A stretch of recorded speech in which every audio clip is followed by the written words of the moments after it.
Good evening, everyone, and welcome to the Plan Commission, ARB, for February 17th. If you have any electronic devices, please silence them at this time. And before we get started, we'd like to welcome Jeff Morrissey. He's the newest appointee to the Plan Commission. Welcome. And with that, Ryan. Steve Lichtenfeld. Here. Helen DeFate. Here. Jim Arsenault. Here. Claire Kuskin. Here. Jeff Morrissey. Here. Susan Buse. Here. Okay, we have minutes from the previous meeting on February 2nd. Are there any corrections? Seeing none, do we have a motion? I move to approve as submitted. Second. All in favor? Aye. Opposed? Okay. We'll move on. The first item, this is the open forum session.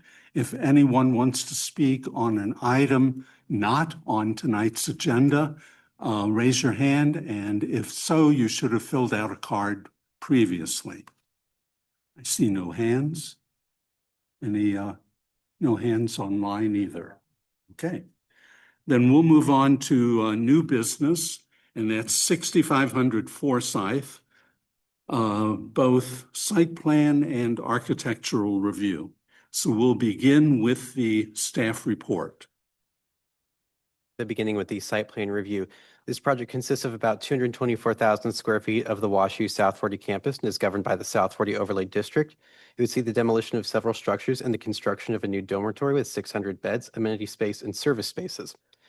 The district requires a maximum density of 94 beds per acre, and the proposal would measure 86.8 beds per acre, meeting the requirement. Impervious coverage would increase from 46.1 to 46.5%. Stormwater runoff calculations were provided per a 20 or 20-minute event and are measured in cubic feet per second. Existing runoff measures 17.04 CFS, and the proposal measures 17.23 CFS. The minimum canopy coverage required is 25%, and the proposal would increase the canopy coverage from 32.1% to 33.2%. A parking study was carried out in November of 2025 and determined that the proposal would result in a demand of 0.1733 parking spaces per bed. The existing on-site parking can accommodate 0.22 spaces per bed, meeting the requirement. Lighting has been designed to meet dark sky standards, and certification will be required. Staff are of the opinion that the proposal has met the criteria for site plan review and recommends approval with the following conditions. 1, the applicant shall file a deed restriction with the St. Louis County Recorder of Deeds noting the location and maintenance requirements of underground stormwater detention systems and shall submit proof of filing to staff prior to issuance of a building permit. If a maintenance agreement is required to be executed and recorded by MSD, proof of such can be provided to the city in lieu of a separate deed restriction to meet the city's requirement. 2, any improvements to the Forsyth Boulevard and or intersection of Forsyth Boulevard and or intersection of Wallace Drive recommended as a result of the traffic pedestrian impact study shall be incorporated with construction permits and coordinated with the Public Works Department. And 3, the applicant shall present certification of Dark Sky International OSL compliant design prior to issuance of a building permit and shall present certification of Dark Sky International compliant installation within 6 months of project completion. Okay. I know the applicant is here, but who would like to lead off? You'd give us your name and relation to the project. Absolutely. I am Joanna Schooler. I am the Assistant Vice Chancellor of Local Government and Community Relations. Good evening, Councilmember Buse and Commissioners. As part of our ongoing mission to strengthen the undergraduate experience, we've submitted plans to build a new South 40 residence hall on Forsyth Boulevard. The new building would accommodate all of our accommodate first year and sophomore students. And WashU requires all of our first year and sophomore students to live on campus in university housing. With demand for ongoing campus housing mounting, it's really become important, a priority for us to be able to accommodate demand for housing on the South 40 for our first year students and our sophomores. Currently, 95% of our students request to live on the South 40, and we're not able to accommodate those needs at this time. During the overlay zoning process, we discussed our intent to shift the concentration on the South 40 to be to the north, closer to the Danforth campus, which was really in response to feedback that we've heard over many years from the neighbors that are close to the South 40. And this is an important step for us to be able to move forward with that process. The plan that our student success, as I said, is really important, that they're able to be close to the academic supports, the health and wellness supports, and the other surrounding supports that are available on the South 40. And with that, we appreciate your time, and I'm going to turn it over to our consultant on this project, Christiana Moss from Studio Ma. Good evening, everyone. Again, I'm Christiana Moss. I'm a principal of Studio Ma. We're the architects working on this project, along with our local architect partner, Trivers, who's also here today. And I did want to just maybe, I'm going to go through some slides, and I just want you to kind of look at this photograph. It's about this time of day on the South 40. And this is what's referred to as, it's really their main street, but we call it the spine. So I want you to just kind of think about the picture of the spine, because I'm going to be referring to it a few times as we go through the presentation. And I'm assuming I can just forward this. Okay. Oh, with the wheel. I should be, oh, there we go. Whoop, whoop. There we go. Okay, I got the wheel. Great. All right, so as Joanna mentioned, this project really fulfills many strategic goals of WashU to provide housing for all first and second year students on the South 40. It aligns with, as she mentioned, really the idea that we're going to be wanting to bring, not only moving the center of activity for students north because of course, neighbors, but we also, it's important for students to also be closer to campus.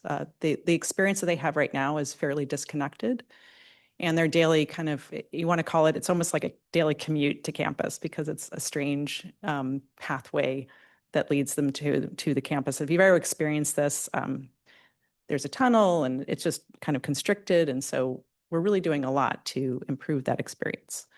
We're accommodating class growth, and also we're trying to position the South 40 for eventual replacement of certain housing stock that's on the campus. We are designing this building as a 50-year plus building. Not all the buildings on the South 40 historically have been built that well, and we have some stock that's aging out. And so this is going to help also the kind of cycle of which will be coming as far as having to replace some of those buildings. I'll go this way.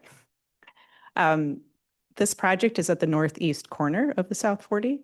And I did, just for everyone's reference, kind of highlight that spine, as I mentioned, the main street, which is where we're trying to really concentrate student activity, making it as enlivened and kind of, I would say, joyful and wonderful place to be for students. And their activity is really focused along that spine. We are meeting, as Ryan mentioned, the stormwater criteria, just kind of diagrams. Most of our, we are retaining or detaining all of our roof water collection, which is happening in the center of the courtyard. And then we are meeting all of the MSD requirements, both for WashU's system and also for the other areas around the perimeter. And we are meeting our requirements there. In terms of layout and access, as I mentioned, we are really activating as much as possible that area along the spine, which you can see here. I'll just put my cursor over it here. So this is that area that we're really activating quite a bit. There's an entry into the courtyard, and it's really meant to be a space for students across the South 40 to experience. We're maintaining all of the required setbacks, and in fact, most are over. We are moving buildings further away than the required setbacks in all cases. Just about a little bit about the existing conditions. This site was actually built up kind of like on a plinth, and it in a way defied the natural topography that's there, creating a lot of disconnection between kind of natural grade, which is the way that you circulate, and the site itself. So we're really restoring the natural topography of the site and the way that it slopes. And so buildings are really stepping down, following the natural topography and connecting and activating that spine condition that we talked about. All of the roof heights fall within the average requirement. We're actually about 7 feet lower than that average in all cases. And here, I can show that as well.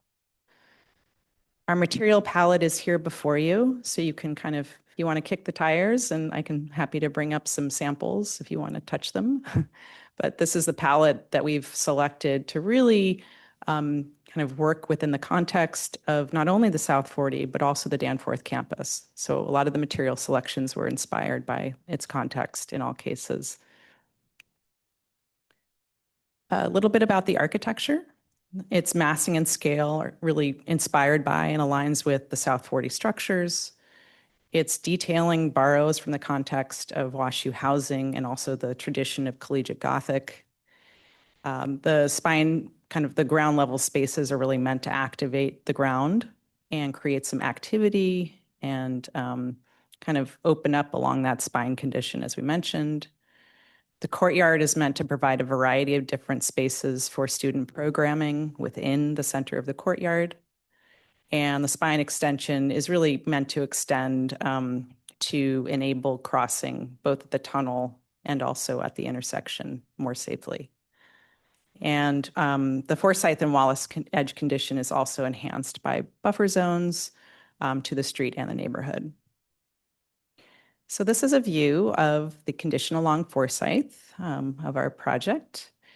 And Forsyth elevation, this is a view down the spine from the bridge. You can see the existing tunnel to the right, which is preserved and maintained.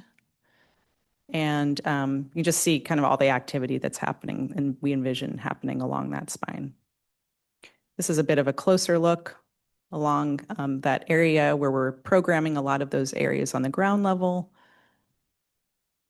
And this is within the courtyard space. Again, we're doing a lot in terms of the kind of vegetation, really creating spaces that students want to be, where they want to hang out, and where they want to program.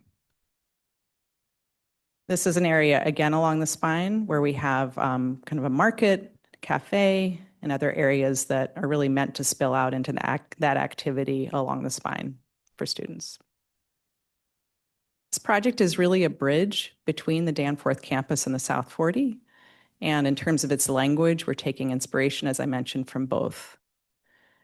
This is also just to give you a sense of the scale of it along Forsyth relative to other projects and buildings that are existing. This is just for reference, the existing architecture on the South 40. And just going to demonstrate a little bit here how we're kind of tying to that language using elements like portals and oriels and vertical articulation, kind of stepped masses, tone changes, activated bases, which I mentioned earlier, ornamentation, and then texture and pattern to really make those connections. Here, just kind of diagramming where that's happening in the existing buildings, in the proposed buildings, just so you understand the kind of tie between those references and what we're doing in the architecture. And I think with that, I'm happy to take any questions I can answer or refer them on to the folks behind me. Okay, well, thank you. First thing I'd like to say is thank you for the complete large set of drawings. We don't always get them where we can read the details. You're welcome. It really helps. I'll start off. I was really pleased to see the stormwater collection system. As you know, we have stormwater issues in this area, and I thought it was well thought out and well documented in there. The spine is really interesting. I've walked the existing one, and it sort of disappears as you go north toward Forsyth. But the spine is really the west side of this development. Is that correct? Which looks, I have no problem. But on the east side, which I believe is Wallace Drive, or will the students be able to get out and walk there up to the signal at Wallace and Forsyth? There's nothing preventing students from doing that. We're trying to gently encourage them to actually use the spine as much as possible, and actually the interior courtyard as much as possible, because we do have an entryway directly from the courtyard to the intersection. So there are ways you can go. You can certainly go the long way around Wallace if you need to, and there's nothing preventing a student from doing that. Okay. Well, you can see where I'm going. I Will the can. students sort of migrate into the Yeah. Adjacent neighborhood? Mhm. Hopefully not. Yeah. But We're doing our best. okay. Even besides having a fence around it. I thought the architectural language was very interesting, how you showed us the various pieces and then how they've been applied. That really comes in the ARB, but I thought I'd bring it up now. Fire truck access, I believe I saw it on the spine side. Mhm. Will there be fire truck access on the Wallace Drive side? Yeah, for sure. Yes. There is? Yeah, Okay. there is today, and we're maintaining that. I thought there was Correct. today. Mhm. Okay. At first, I thought this is architectural, and we'll get into it later, but I thought the materials were somewhat dark compared to the existing South 40, but I do understand you have to bridge between the Danforth campus and the other existing buildings, so. And I also just want to note on that, because I think some of the renderings appear dark and some of the elevations also just appear that way. But when you look at the lightness of the materials here, hopefully that tells the story. And especially in daylight, it really, they do kind of light up quite a bit. But I hear you. Yeah. Well, they do look lighter here and we're lacking daylight anyway. Mhm. I think I'll stop there. Helen? I will reiterate, thank you for the large plans. Delightful not to be using a large magnifying glass and still struggling. And yes, it is a PDF that you can enlarge, but there's nothing like seeing the whole thing. I like what you've done. I think you've handled the site and the topography very well. Thank you. You're dealing with ADA and you're dealing with a site that has a definite slope to it. So I don't have any further questions on the plan aspect. Jim? I also want to thank you for the plans, not just because they're big, but what I really appreciated was the level of detail. And I believe it took care of a lot of questions beforehand, and that goes for the staff report too. I had some questions ready to go and they were answered before I got that. I know when I first saw, as far as the site, I was very concerned with the Jim McLeod Memorial and what they would do to that, but it was very clear, how it was handled in this, that's not going to be part of it. So didn't have to worry about that. One thing, at least, that gives me pause is clearly we have two historic buildings that have a lot of history to WashU that would come down as part of this plan. And I have a little bit of concern because as far as when we were discussing the South 40 overlay a while back, part of the South 40 overlay says for the activity to focus on the interior of the South 40. And this is clearly pushing a lot of that activity up to the northeast. My concerns with that are a couple. One, what we discussed earlier with traffic, by pushing the buildings up there into the northeast, I believe, and I think some of this is borne out in the staff report and traffic studies and stuff that would need to be done, we're disincentivizing using the underpass, which is kind of this, safe area for students to cross. And, we're creating this opportunity where we're going to have a lot more probably pedestrian crossing because there's going to be a lot more activity kind of up there at that corner. So that's a concern of mine. Another concern of mine is, I believe currently the South 40 is at 3,341 beds by staff's numbers. This would add 622 beds. Based on the 94 bed per acre limit that we have, that's only going to provide a buffer of 329 beds that can be added if this project was to go forward. On top of that, there's 8 buildings that are 60 plus years old that are probably going to be decommissioned as part of this. And if you look at the history as far as when a building has come down, such as take Old Koenig and New Koenig, the buildings that have gone in their place have been much larger than the buildings that they've been replaced. My concern, and I'm hoping you can kind of talk me through this and, maybe some of the more long-term plans, if we push such 2/3 basically of the beds that can be added to the South 40 up in this northeast corner, that when these older buildings of JKL and Higg, Beaumont and Lee come down, that there would only be room for almost like-for-like replacements. And I'm worried about leaving these vast open spaces on campus and all the activity being pushed in one area and demolishing the houses as part of that. And I know I wanted to hear maybe alternate plans that you've considered. I know there have been some because I've been on your website and you have a beautiful plan with the alumni house sitting there. And so I wanted you to walk me through the siting, walk me through kind of the more extended plan, what this does 10, 20, 30 years down the road, and what that will cause the South 40 to look like. Because this is just kind of the first domino in a series, and I want to know how this would affect that. That's an excellent question. And,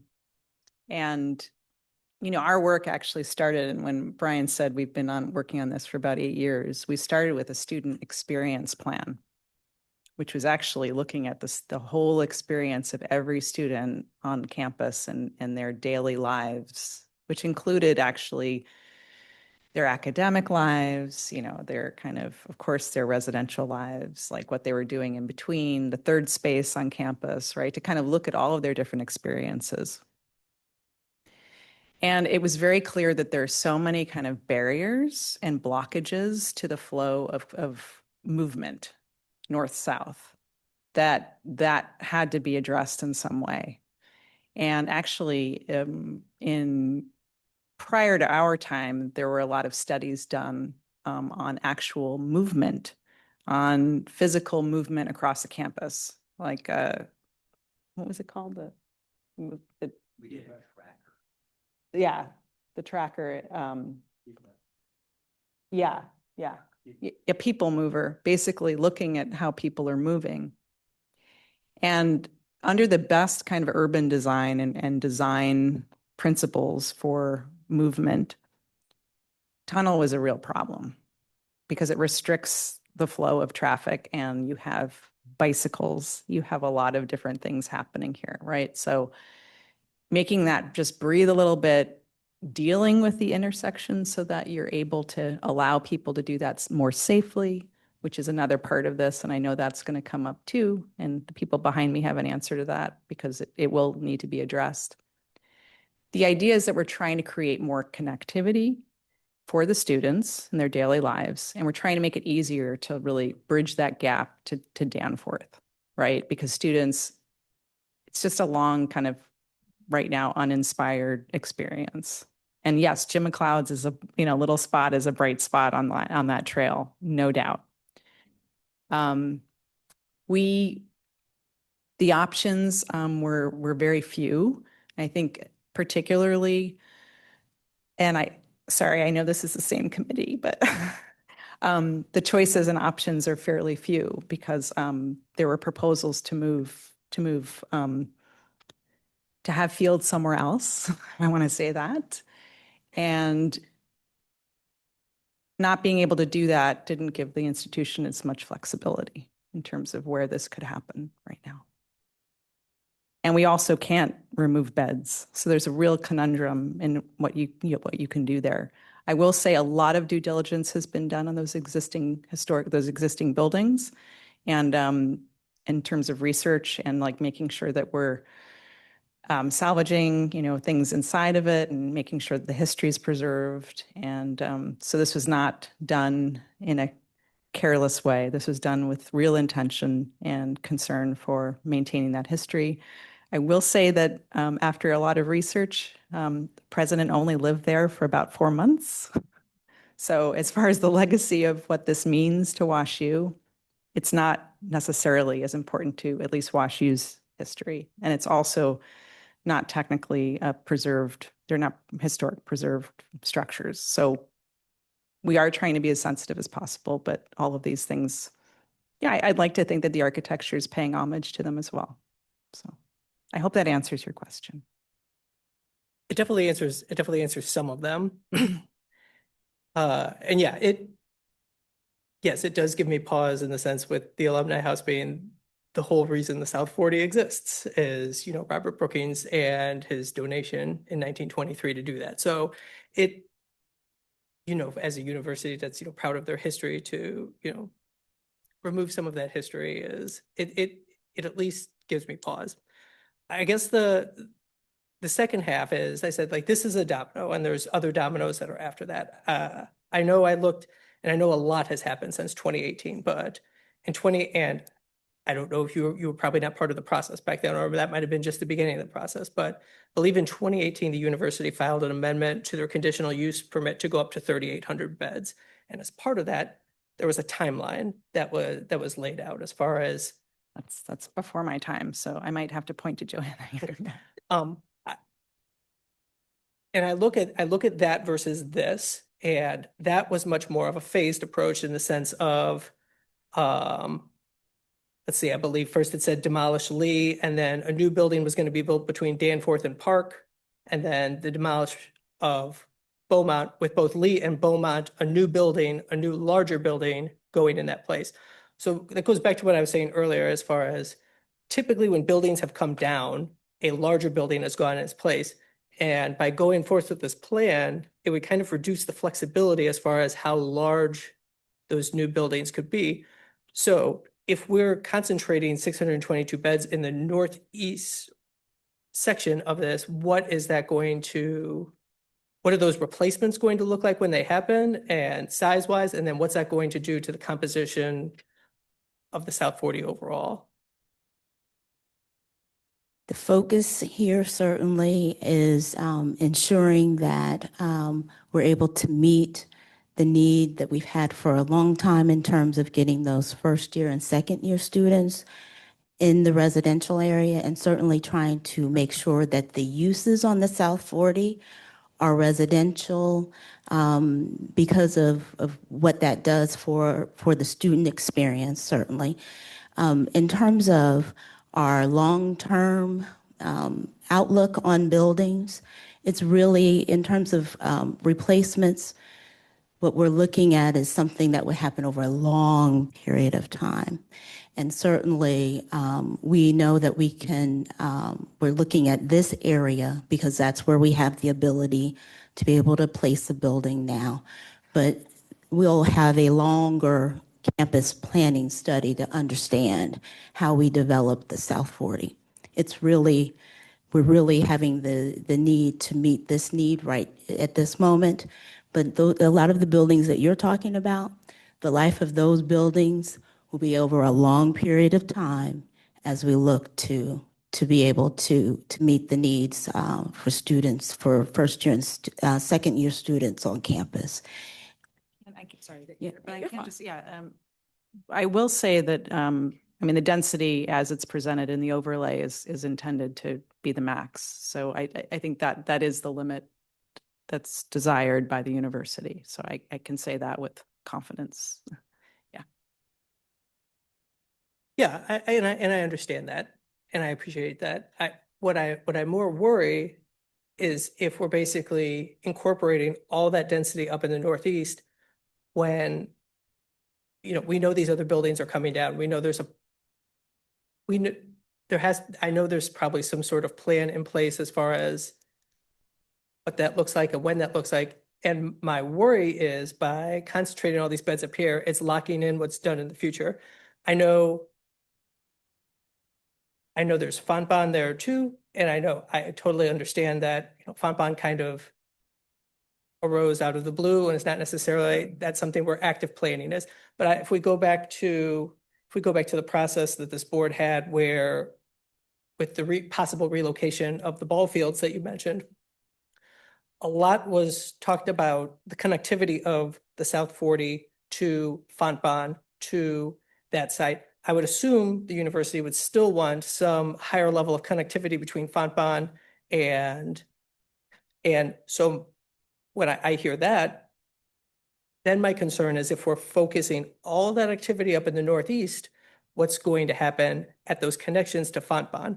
Are we going to have kind of this large barren area in between, or what is this? As you see, this is the first part of obviously a multi-year plan. And I know you cannot present the whole multi-year plan. I also know WashU is fantastic at creating multi-year plans and at least has a rough idea as far as what the replacement of those buildings would be, whether that's from a size, massing. So my concern is if we focus all that activity up here in the Northeast, we demolish 2 historic structures. 10, 20 years from now, what is that going to look like for those projects? I think, well, I know that open space is a big priority. Okay. So we are trying to balance, I would say, the additional beds, but keeping it feeling like a beautiful campus and making that open space really intentional.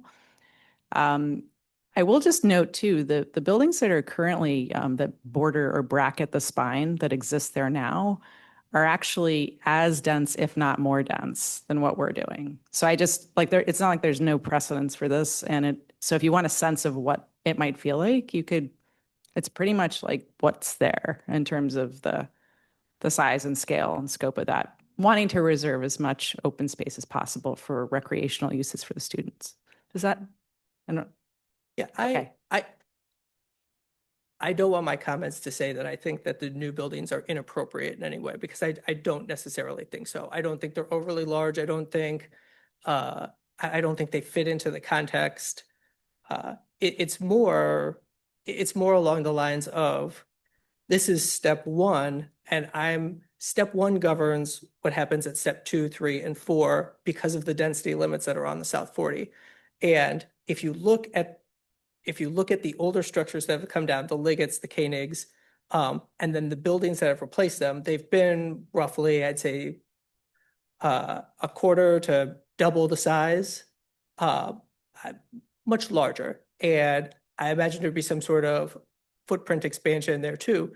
So I hope I'm not beating a dead horse here, but in focusing all those extra beds and stuff in one shot up in this area, it's more saying, what is that going to do to those other areas? I look back once again to 2018, where I said, you have these 2 3-building complexes that were each planned to be replaced by like one large building. And then, like for like replacements in the 2 freshman areas. So I look at it and I look as far as like, okay, what are the alternatives that were considered? Is this something that could be done more piecemeal and possibly save some of these historic structures, or save part of it, or how that was considered? And then also, just if this does go through and those are demolished, what is what is that process going to look like for those buildings? Because I believe those buildings, at least back when we were discussing the overlay, those buildings are more in the center of the South 40, which is where the activity, at least by how it's written, for the most part, we should be thinking about focusing the activity, because that's where you have a lot. Personally, that's where I see a lot less of the interactions with the neighbors. That you can educate me on too, as far as the neighbors, from what direction are the ones complaining and stuff, and how this alleviates that. But it's more, if you only have 329 beds to deal with, when Beaumont comes down, with only a buffer of 329, what does that look like for the replacement of Beaumont? When Hurd, Heitzman, and Myers come down, you have a very large site there. What does that do to the building that can replace them when you have limited flexibility with all those beds being pushed up here to the northeast? I understand. But just to say that the density is basically what it is today. And I hear what you're saying. So it's really about the balance of open space to those structures. The height limitations and all of that are basically baked into this, right? Into the overlay. And so is the density overall. And so knowing how much the residential communities value that open space, it's going to be fairly similar to what's there. And I know that oversimplifies the answer, but I'm just trying to help you visualize kind of similarity in terms of its bulk, in terms of its density. That's pretty much buildings similar in nature to the ones that are there. Okay, so you're saying it would be more of a like-for-like replacement rather than an increase in beds on those individual sites? I mean, it depends on how you analyze it. I'm speaking for the South 40 in its entirety. That's what happens. Okay. In terms of the math equation. As far as the civil side of things, I don't have any concerns there. So I think that's probably good enough for me, but thank you. Okay. Thank you. Blair? Hi. So forgive me because this is only my second week here. So I'm less familiar with this project and previous years. My general concerns were a little bit similar in that I was concerned about the density here and how that relates to like future master planning in terms of some of those southern buildings along Wydown and in that area. You kind of touched on it. It sounds like in terms of master planning facilities down there, maybe it's just not there yet, but the beds are needed up here. So, yes, I was curious about how this southern area ends up looking and feeling and interacting in relationship to the spine. In addition to that, I was also really concerned about this site and how it sits on Wallace. I know that you are, honoring the setbacks there, but being very familiar with the neighborhood and the homeowners directly on the other side of that, I am really concerned in terms of the traffic that is going to be running in and out of that building onto the Wallace side versus heading towards the other side. So how are you going to avoid everybody taking that path up? And, right now they cut through that neighborhood a lot in that corner. So being that you're now going to have a lot more students there, what are you doing to avoid that? And you're talking about pedestrian traffic, correct? Pedestrian, Okay. yes. Okay. Yes. Yeah. So all of the major entrances are facing the spine and also the courtyard. So that's number one. So we are doing everything in our power to encourage students to actually use those areas versus Wallace. Yeah. And that we're doing everything we can. And all of I would say the programmed activity is also along the spine and the courtyards. So you really only have bedrooms there and you don't want activity along the bedrooms. So we're really trying to keep that quiet for students. So all the kind of lounge spaces and all of that are really in interior. So. we're doing what we can design-wise. The other piece that I will add is that we're also focused on enhancing that spine and encouraging traffic, pedestrian traffic to the spine, as we talked about, in terms of the orientation of the building. The other piece with regards to its location at Forsyth and Wallace is that we purposefully have what we refer to as a buffer. All of the properties that are adjacent to the campus along that drive are owned by our university-owned properties. And that's purposeful so that it allows us, the activities that are happening in that area will be, the people who will hear it, the closest to it, will be university affiliated people. And we are maintaining that with this project. Thank you for that. I'm less concerned about, I mean, people bought these homes knowing, of course, that they were buying a home next to a university. So less concerned about the noise aspect, more concerned about just residential traffic from your students. So I don't know if that area could become denser in terms of, you know, greenery, something like that to really enhance. I mean, in being in that neighborhood, I see students walking, you know, from this Wallace corner, kind of crisscrossing and, you know, to the other side. So I do see people walking through there a lot as shortcuts. So maybe like, you know, more dense vegetation over there, something to really try and push people. We're certainly wanting to push people the other way. We certainly are, going to study and work with the city with regards to that intersection in that area for sure. But our goal is always to push people the other way, and then also to have that do what we can in terms of maintaining the buffer using all kinds of ways, and we're open to doing that for sure. Jeff? Hi, everybody. Thanks, Christiana. First off, to the staff, I think this is really nice to see a project that is the result of the overlay process. I think that it shows the value of that we went through. I can see in the staff report, you've kind of gone along and checked off all the boxes of doing what you were supposed to do here, which is nice. And I think that was a long process that many of us were very involved in. And I think it's helpful here. I've got a little slightly different take, a little different concern about what happens at Wallace and Forsyth. It looks by this planning, and you've even talked about it, that you're going to move, I don't know what the percentage would be, but a substantial number of students that used to go through the underpass are probably now going to cross at grade. Is that true, or am I miscalculating? Based on the traffic study that was done, they already were. Okay. Okay. And I know there's still another traffic study still to come, I believe, Ryan, if I read the report correctly.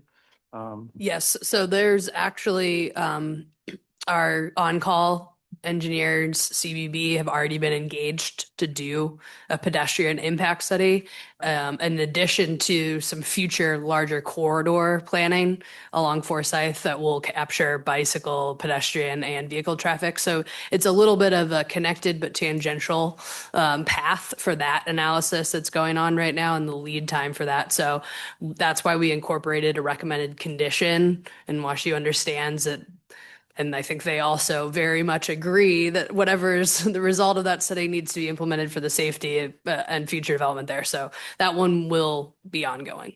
And will we, in the future, will this group see any potential improvements, both pedestrian and vehicular, that might happen at the corner of this project? Yeah, so this That you all don't have any direct authority over what might be implemented. I think there's going to be a mixture probably of recommendations going on into the future of private improvements that they will make, as well as some within the right of way. So those right of way improvements will be presented to the council, the city council, what comes out of that probably before anything is implemented. And then in terms of who's actually executing the construction, but the plan commission will not necessarily see that unless there's an additional construction projects that come across at the same time as those. Okay, okay. Yeah, and don't get me wrong, I think it's great. I think it's good that we're moving these folks to ground level. But I want to make sure it's done in a safe way and blend it into this project properly. And I hope, and I think it will be, not as its own thing, just in the public improvements in the right of way, but as part of everything you're doing on the Forsyth side of the project. Let's see. I'd probably, there was a detail, maybe Ryan, you can help me with this. The stormwater runoff seems to be slightly increased. Is it to an acceptable level, though?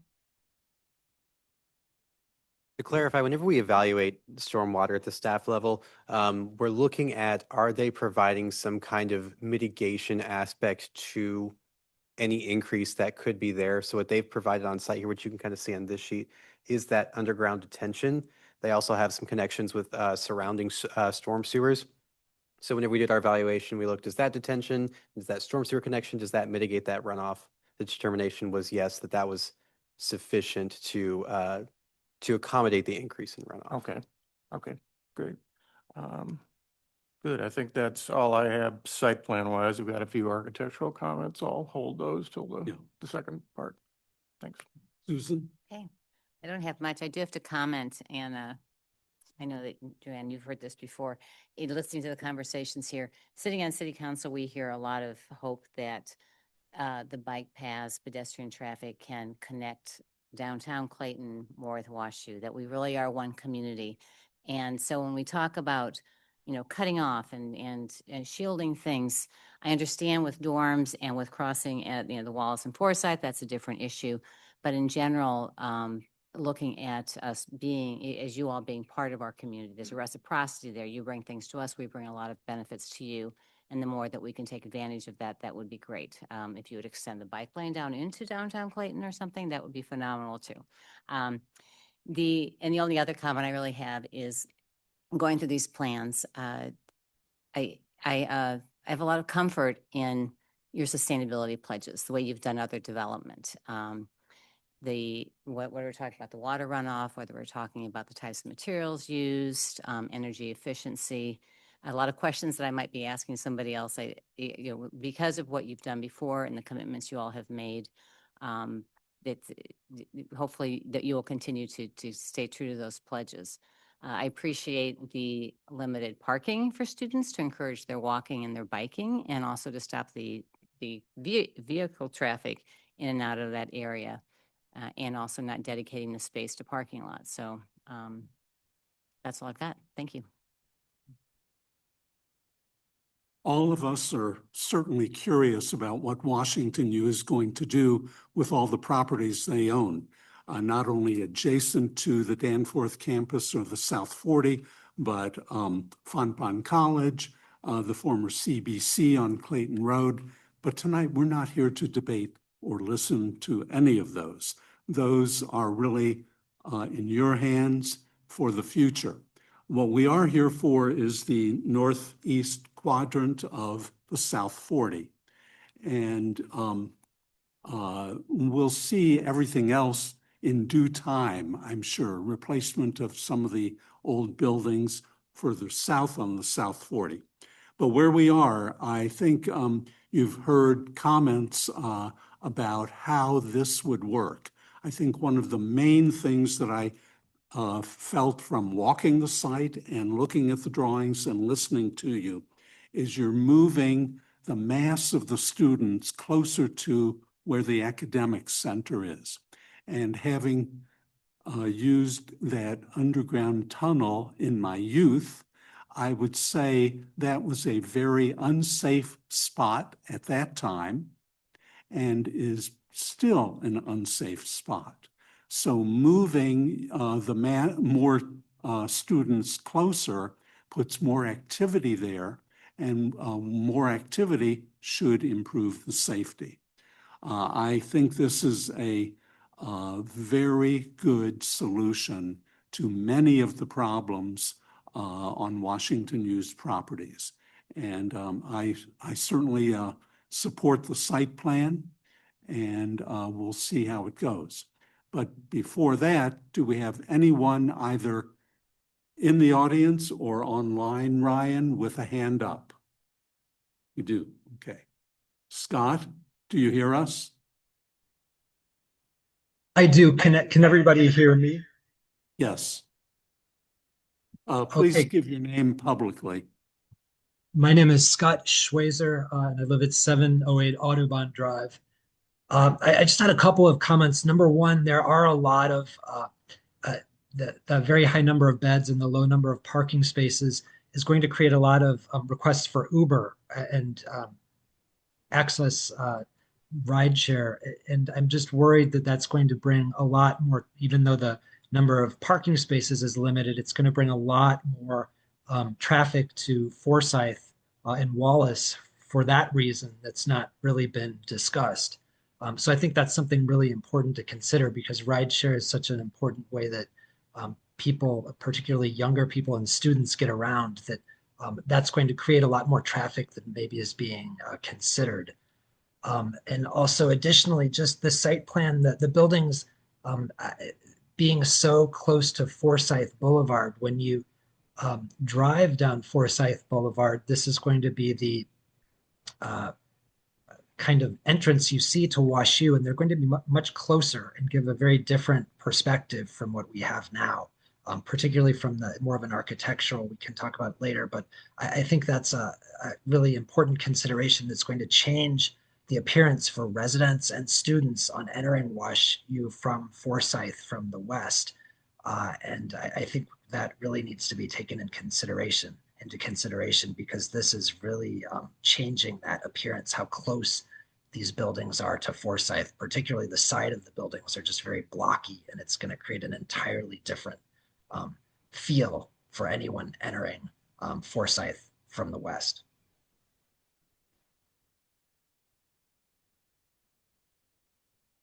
And that's all I have to say. Okay. Any further comments? Yeah, did you want to take the Yeah. I think it's important to note that certainly we want to go through the process of doing the traffic studies, understanding what the conclusions are, and certainly looking at ways to address concerns as part of that process. The other piece to consider is that the employees and the uses, the academic uses that are currently in the buildings that are on the South 40 in that space, those will all be in different places now, not in that space. So that has that traffic, that parking, that traffic impact will be less in that standpoint.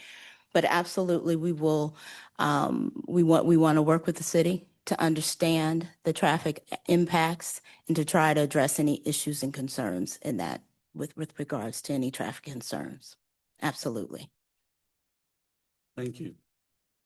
Go Well, ahead. I wanted to just respond to the comment about how this will kind of change the presentation of what's there now. And I agree.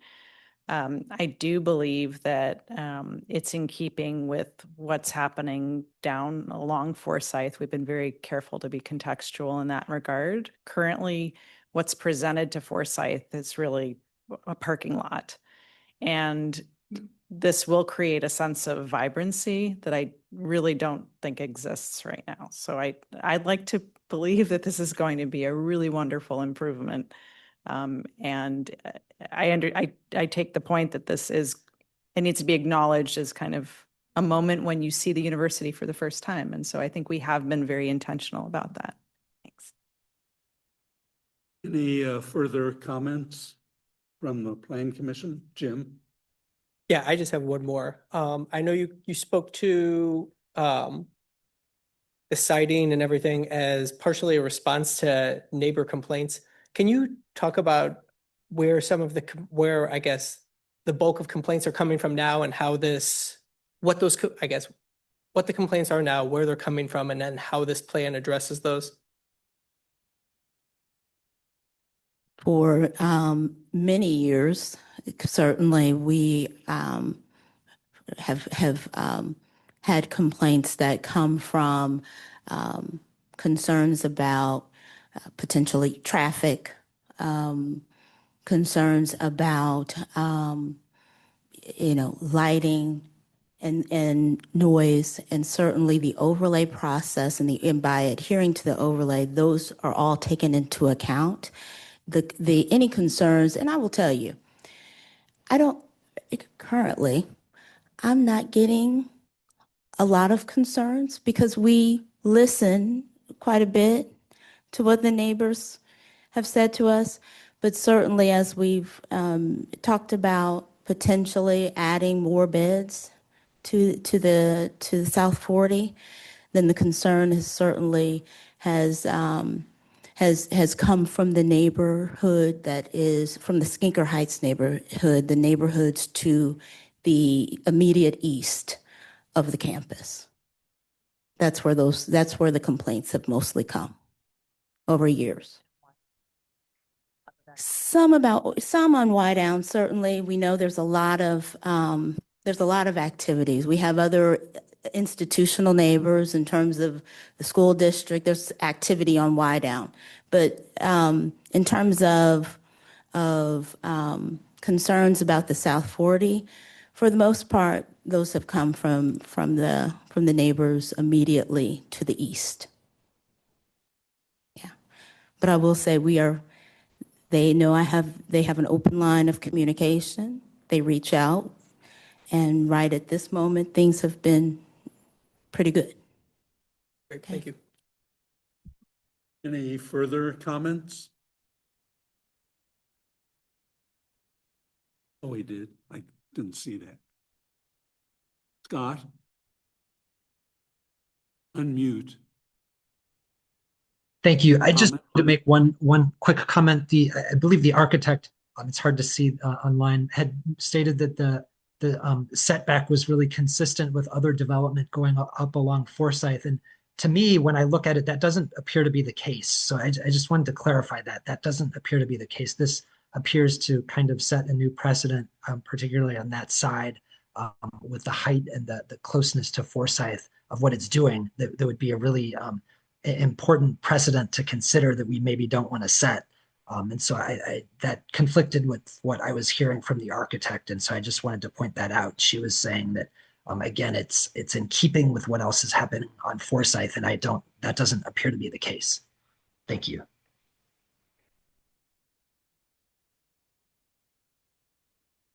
It is in keeping with what's on Forsyth, and it's aligned with the setbacks that are required in the overlay. And so those considerations have certainly been considered in this process. Is the new alumni house at Forsyth and Skinker, that seems to be much closer to Forsyth than most of the other buildings. And it's under construction, so it's a little hard to really tell.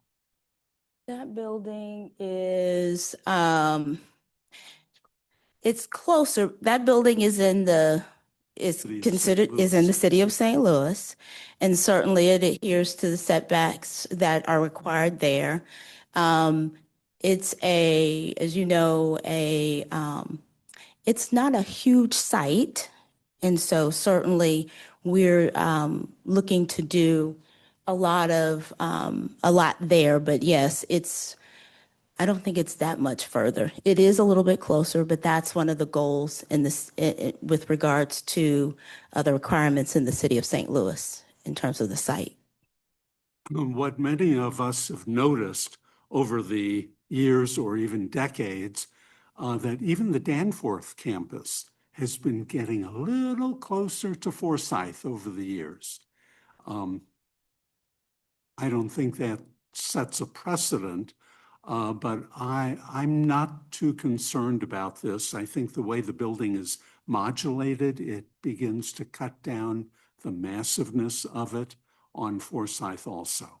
It's an architectural thing, but it fits into the site plan. Other comments? Any further comments from the applicant group? If not, Thank you. we have a staff recommendation with 3 conditions. I don't think we've modified them. Are you familiar with those conditions that Ryan read at the beginning? And you agree with them? You do. Okay. Do we have a motion?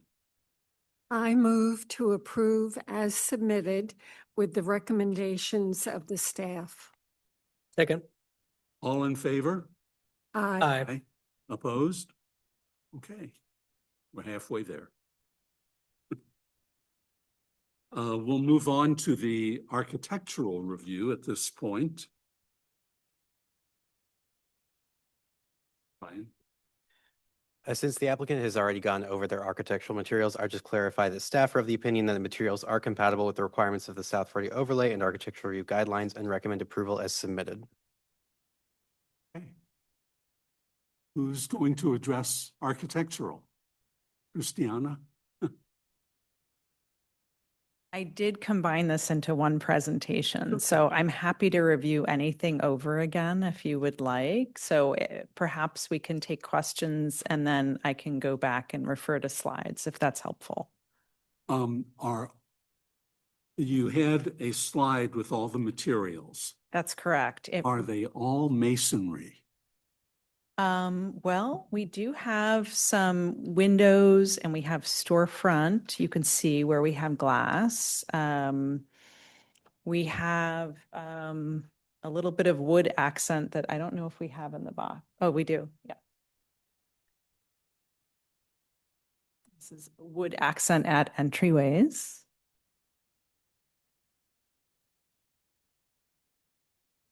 I do have samples of the metals used for the storefront and for some of the glazing around what we call the Orioles there. So those are really accent materials that Correct. we're looking at. Okay, I thought all the major materials that we see here and that were depicted Yes. in the drawings and on the slides were basically masonry. Correct. And that certainly goes with the longevity that you're looking for also.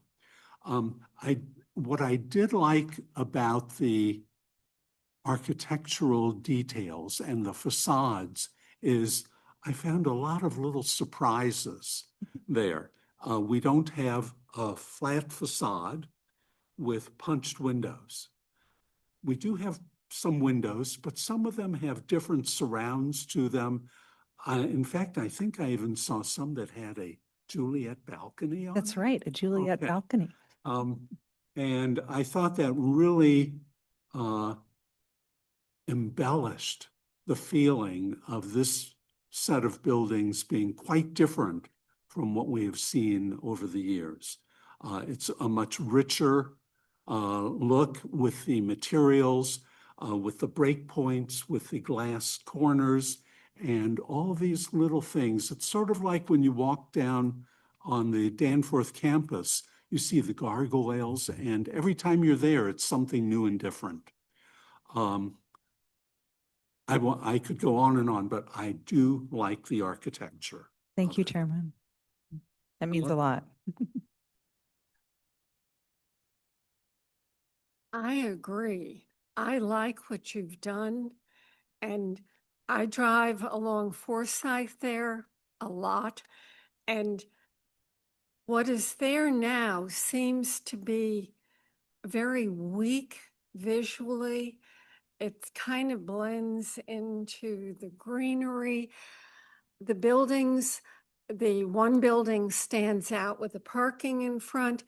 This, I think, will be a good bookend to the large houses going east and a nice bracket to the ball fields to the west. And you've picked up the vocabulary of the rest of the campus.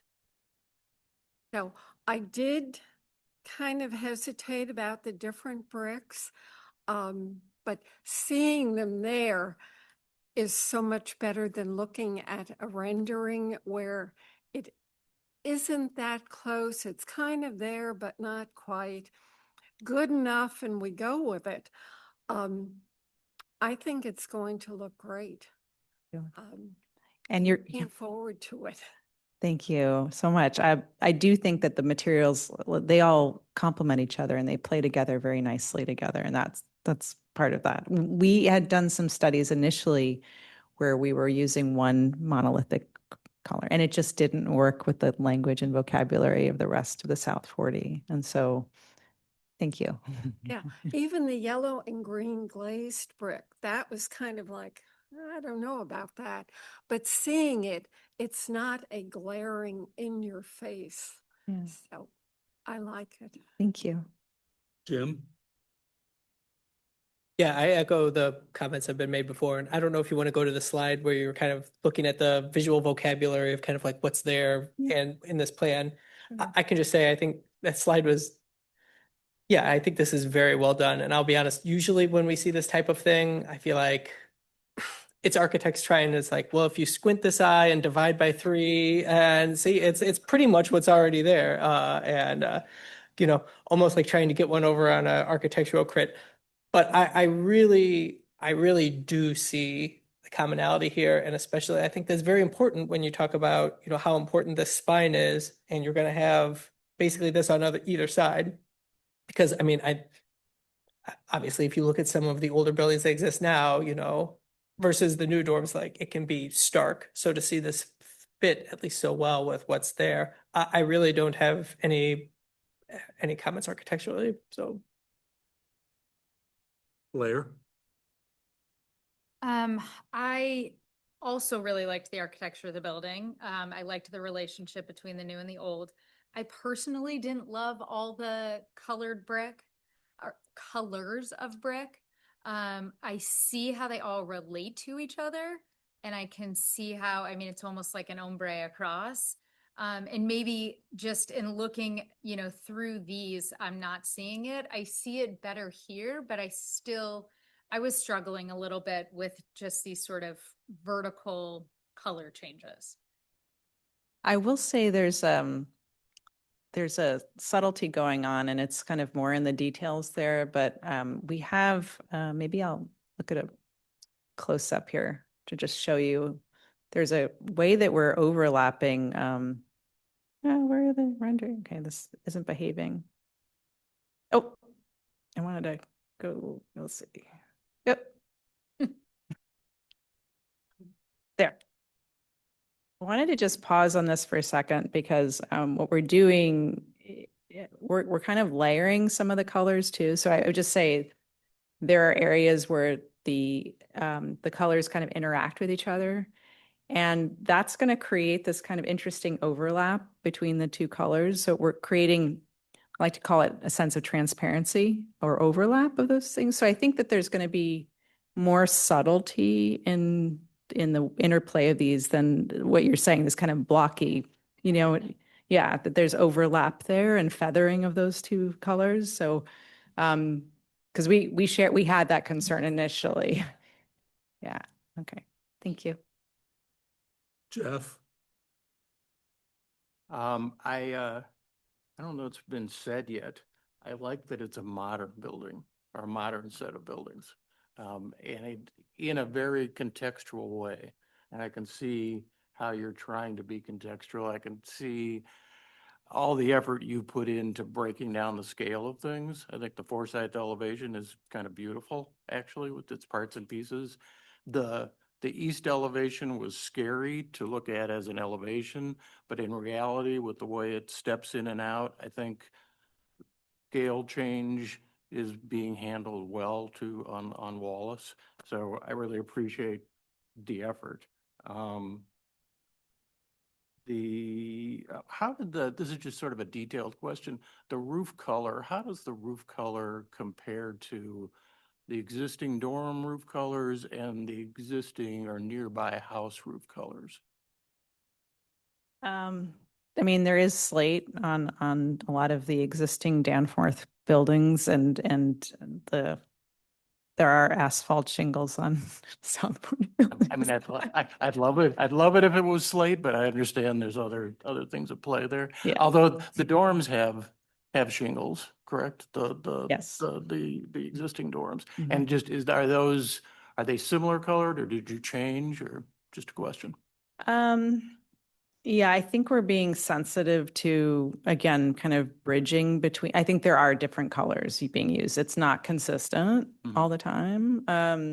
We are trying to be sensitive to bridging over to Danforth, as it were, getting closer to Forsyth and trying to kind of play with as slate as possible color. Yeah, I understand. That- Yeah, and I know. That I know helps. it's involved if you were try to actually make them slate and structure and everything else. But I understand there's budget at play here too. So, but overall, yeah, I love the architecture. I think you've done a nice job. Thank you. Susan. I don't have anything to add, except that maybe you replace all the asphalt shingles with solar panels. So. Would you make that a requirement? No, sorry. Sorry, that would be phenomenal. I wish I could. So, thank you. All right, thank you. Any further comments? No? Well, we do have a staff recommendation. Chairman, we do have a hand up You do? online. Oh. Welcome back, Scott. Hi, thank you. I did just want to say one more thing. As a resident who moved to Clayton because of the architecture, and I know many people moved to Clayton because of the architecture. It's kind of people spoke economically, put their money where their values are by moving to a place with a lot of historic architecture. This is quite a bit different. And I think something that hasn't been discussed much is, even though we're kind of focusing on the silhouette here, as you would see it if you were standing directly in front of it on Forsyth, most people are going to be driving or walking from the east or the west, and they're going to see this from the side. And from the side, it's very blocky. It looks, I know it's kind of an industrial kind of slant on Gothic collegiate architecture, but and then maybe that's kind of an iconoclastic look you're going for as an architect. But for residents who've moved here and kind of economically spoken, we've paid more to live in a place with consistent architecture, and students who want to attend a university that's a top university that has historic architecture. This really, I think, would flies in the face of that. And I think as a resident, it would be very disappointing to see it approved, particularly for the reason that I said. As you approach this from the east or west on Forsyth, you're seeing just the blocky aspect of it, something that's higher than the houses around it, and something that sticks out farther. I know there was mention that the Danforth campus is getting closer to Forsyth, but not this close. This is within Clayton, really setting a new precedent how close it's getting. And I just think, as a resident, I think it's very depressing to see this moving forward. And if I were a student, seeing this as opposed to the historic building there as the primary spine of where I walked back and forth would really make me not want to attend Wash U. So I think it's really important to consider what residents how residents have economically spoken in terms of moving to more traditional architecture, and what students prefer. Students traditionally prefer something that makes them part of a historic continuum, and this really appears to be something that in 50 years will be torn down. So I really think, based on the location of it sticking out so far, we really need to consider how it looks. When you look at this from the north, or excuse me, from the east or the west, it just looks like a block, very blocky. And that's what's going to be your first impression as you drive or walk east or west down Forsyth. And I really think that needs to be reviewed and considered considered very carefully. Some houses have been built, new houses without that consideration, and it really destroys the street. And I think this project needs to consider that. It's really important. You're also setting a precedent by demolishing this old home along there. I know it maybe wasn't part of the chancellor's residence for long, but it's been part of a continuum of historic houses that are part of the campus and the community, and demolishing that as opposed to doing an adaptive reuse with dorms around it really has a negative impact going forward as a precedent and on this individual project. So that's my comment. Thank you. I guess the contextual response that we've provided definitely has taken into account the scale and materiality and texture of what's happening along Forsyth. And I think we also have, everyone should probably know this, but WashU has the #1 housing program in the country. So the precedent for what is the South 40 right now, which is not necessarily the neighborhood houses, right? Within the South 40, there is a very strong precedent, and that identity is something that's very strong and important to these students. And so I just like to say that when we think about context, I understand the homeowner who's adjacent in the neighborhood nearby. And I think that has everything to do with those buffer conditions that Joanna's referred to previously. Thank you. Any other comments from the applicant, board, or online? I have one more, Steve. Jim? I do think it's worth noting too, as part of the South 40 overlay, it specifically states that new buildings should avoid neoclassicist or revivalist styles. So I know, I definitely understand where some people are coming from, especially, I live in a historic neighborhood, and I think residential architecture, I think definitely plays in kind of a different sandbox than this. But I think it's important. I think it's important to kind of be driving forward, and some modernist and contemporary bent is definitely part of the long history on the South 40, along with other buildings on campuses, such as, brutalist examples that have happened, the Fumihiko Maki building. So there's a lot of important architecture that exists outside of collegiate Gothic that should be considered, and especially because of how the overlay is worded. Thanks, Jim. Well, with no further comments, we do have a staff recommendation to approve as submitted. Do we have a motion? I move to approve as submitted. Second. All in favor? Aye. Opposed? Okay. When does the project start? We first want to say thank you. Second, we anticipate that certainly we look to do work during times when students aren't on campus. So we'll work with the city, but certainly trying to take advantage of those timeframes. So around the summertime, if at all possible, is what we'd like to do in terms of starting to get work underway for an occupancy in 2020, fall of 2028, if possible. But we understand that we certainly want to work with the city. Thank you. Okay, well, thank you very much to the entire applicant team. I think that'll be a very worthwhile addition and help the entire Washington U campus. So good luck with it, and thanks again.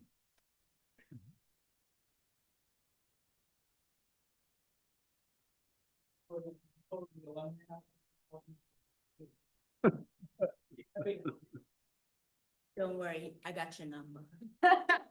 I'll get it for sure. Thank you. We do have a discussion session coming up, but we'll take a couple minutes break and then we'll go on.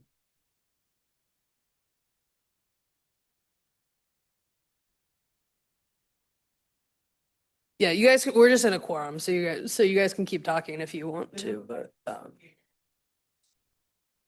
grew up on campus back then, so I don't.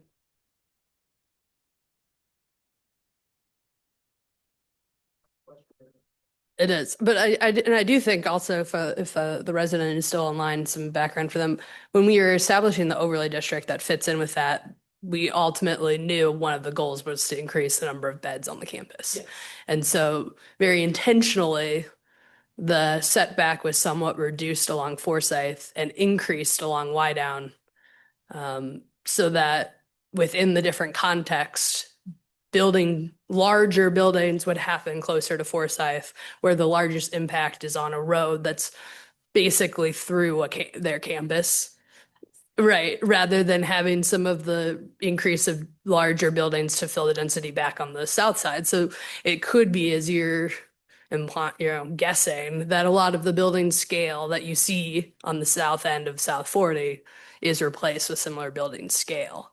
Because down there, they have an increased setback for buildings that are over 50 feet in height from wide out. So, yes, I guess that would make sense. Yeah. yeah. Okay, so we're gonna go through a presentation for the comprehensive plan. I see that there's a hand up. Because we do have one more item on the agenda, Scott, I don't want to dismiss you, but I am more than happy to have a conversation with you following this, if you want to talk more about the overlay district, but I do want to get through the other item that we have on the agenda right now. And you can follow up. Okay, so comprehensive plan. We have some new members. Members have joined us in various levels of the comprehensive plan. So some of the slides I'm going to go through are going to be repeats for some people. You might find it familiar, and some of it will be new and refreshers and all sorts. So first, I'm going to take us through a pretty quick overview of the comprehensive plan. Then we'll get into a little bit of some of the implementation status. So comprehensive planning, this is our guiding document for development. This sets our long-range vision for land use in the built environment. There are certain elements of our comprehensive plan that are required per Missouri statutes, and that is the a city plan for the physical development.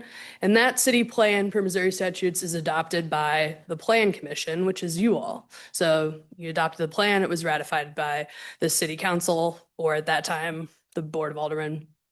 But there are a lot of elements within our comprehensive plan that go beyond just guiding physical development. So that's what sets that longer term goal. I think all of the vision statements that are provided in here, though, have some sort of influence. A big part of what creates your community is the built environment that surrounds you. So a lot of it all is kind of woven in together with our fiscal goals and what does our economy look like and how do we address sustainability and what's our social and cultural environment. All of that is all wrapped into our comprehensive plan. And one thing I always like to point out when we talk about comprehensive planning too is that it's a moment in time's view on what's going to happen in the future. So it's a reflection of the community that we had at that moment when we created this plan, thinking about the community that will be in the future. And so there's a lot of future community elements of people who were not involved in the process and what that's going to look like. So within a comprehensive plan, you have to take that snapshot. You have to address certain trends. There are things that we needed to act upon immediately. And then we're also trying to kind of prepare ourselves for emerging trends and being able to address those as comprehensive planning moves forward. So our planning process took right about a year, which is awesome. Sometimes comprehensive plan process, especially when you're attacking such a wide view like we do, easily creep over a year. So I thought that was awesome that we were able to really keep it in line with that plan. So we adopted the plan in June of 2024. Community engagement, we did a lot of it. So really this slide just touches on a summary of all those elements. The biggest goal for staff and our consultant through the comprehensive plan engagement was to make sure that we were out there enough, trying to get enough feedback from a variety of stakeholders that the council and you all as the Plan Commission felt confident enough in the feedback to be able to make decisions based on that feedback moving forward. So there's a lot of things that you see from Ryan and from myself now in terms of implementation where we're pulling from that engagement feedback and we're having to figure out what to do with it. So their vision statement, we have a series of statements that in 2040 we want to be able to say we've achieved. So, if you just pull one of them, in 2040, our economic environment allows for reliable provision of high quality city services and benefits. So there's a lot of things that would go into play to making that a true statement in 2040. And that's kind of, we kind of picked one of those big vision elements that came out of the engagement to guide the vision. And then how do you get there with the vision? We've used the OKR strategy, objectives and key results. So we organized all of what we learned and our objectives into 4 chapters that touch on different elements of community. So neighborhood and housing, and this really focuses a lot, and we'll touch more on the land use code, but our diverse housing options, how do we preserve neighborhoods? What's the character of neighborhoods? How do we reinforce our sustainability goals and principles within our residential development? So there are 4 main objectives for this chapter and 18 key results, which are the like more narrow details of how do you implement something. For commercial development in the economy, a lot of commercial development conversations really focused on continuing to support our business districts, for a variety of uses that draw people, not only our residents, but other people from the region to come and spend time in our community.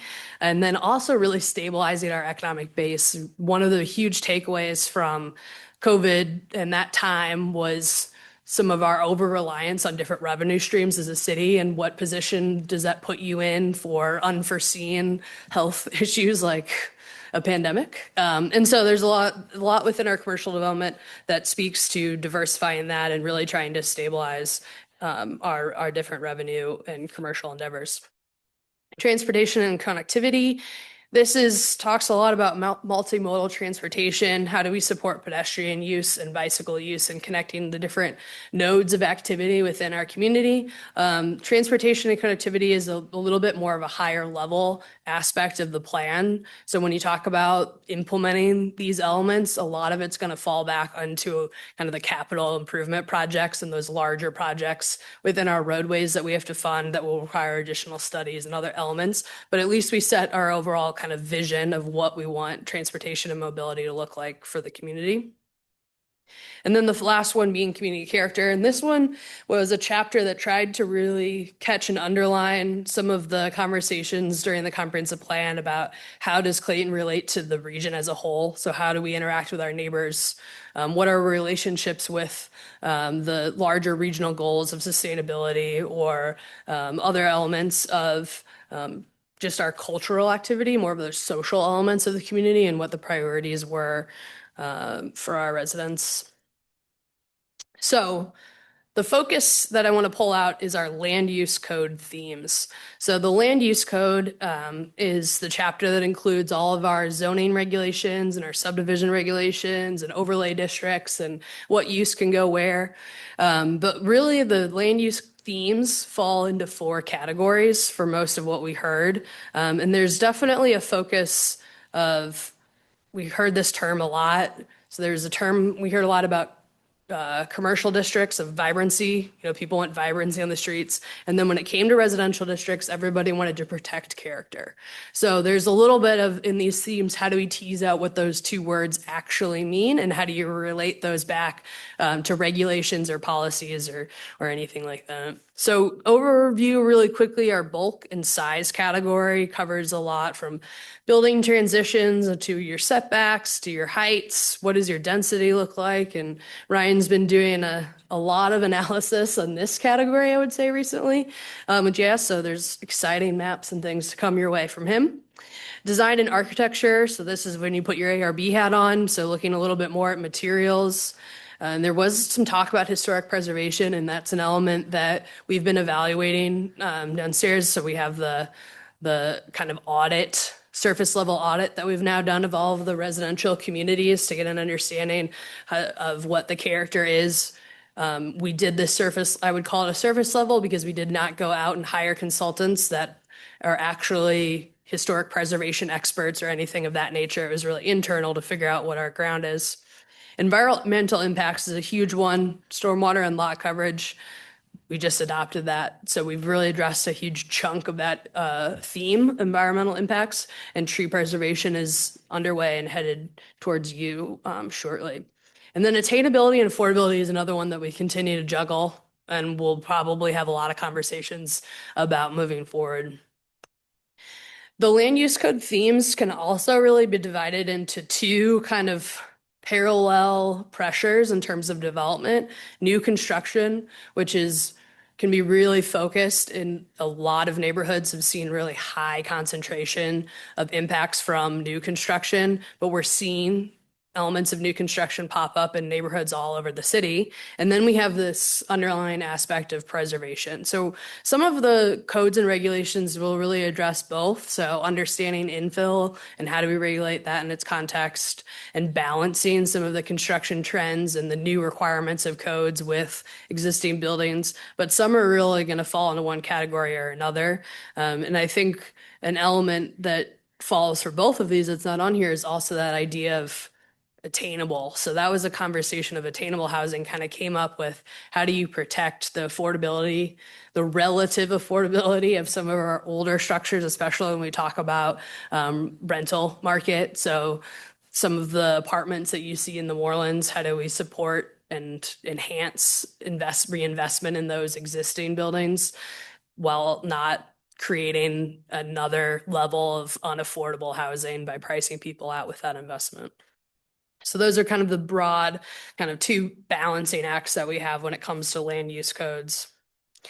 The future land use map, goes right back to that statutory requirement for Missouri. So a future land use map is a requirement that we have, and we should use this to guide all of our zoning regulations, our zoning districts, any rezoning changes.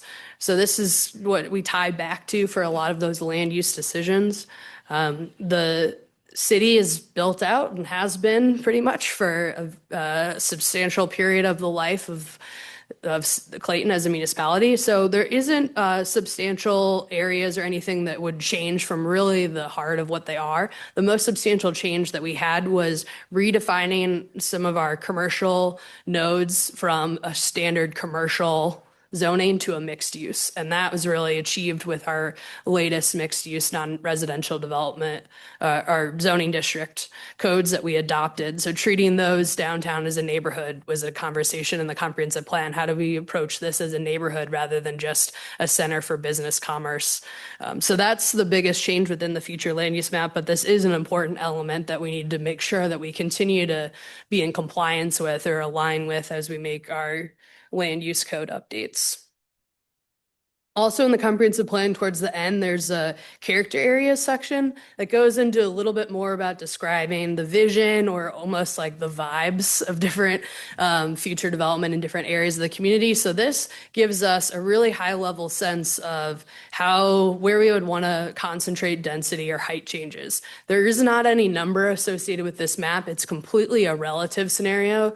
The comprehensive plan does touch a lot on how do we treat transition areas when we transition from residential to commercial nodes or those mixed use nodes. And so this is really more just identifying areas that came out as maybe connections that should be emphasized more. How do we make those connections? There was a lot of talk about how do we bridge the gaps between some of our residential neighborhoods that are most close to Shaw Park, but we have some barriers there, or how do we do the height transitions from downtown into the residential neighborhoods? So this kind of seeks to guide that first step when we establish those land use regulations.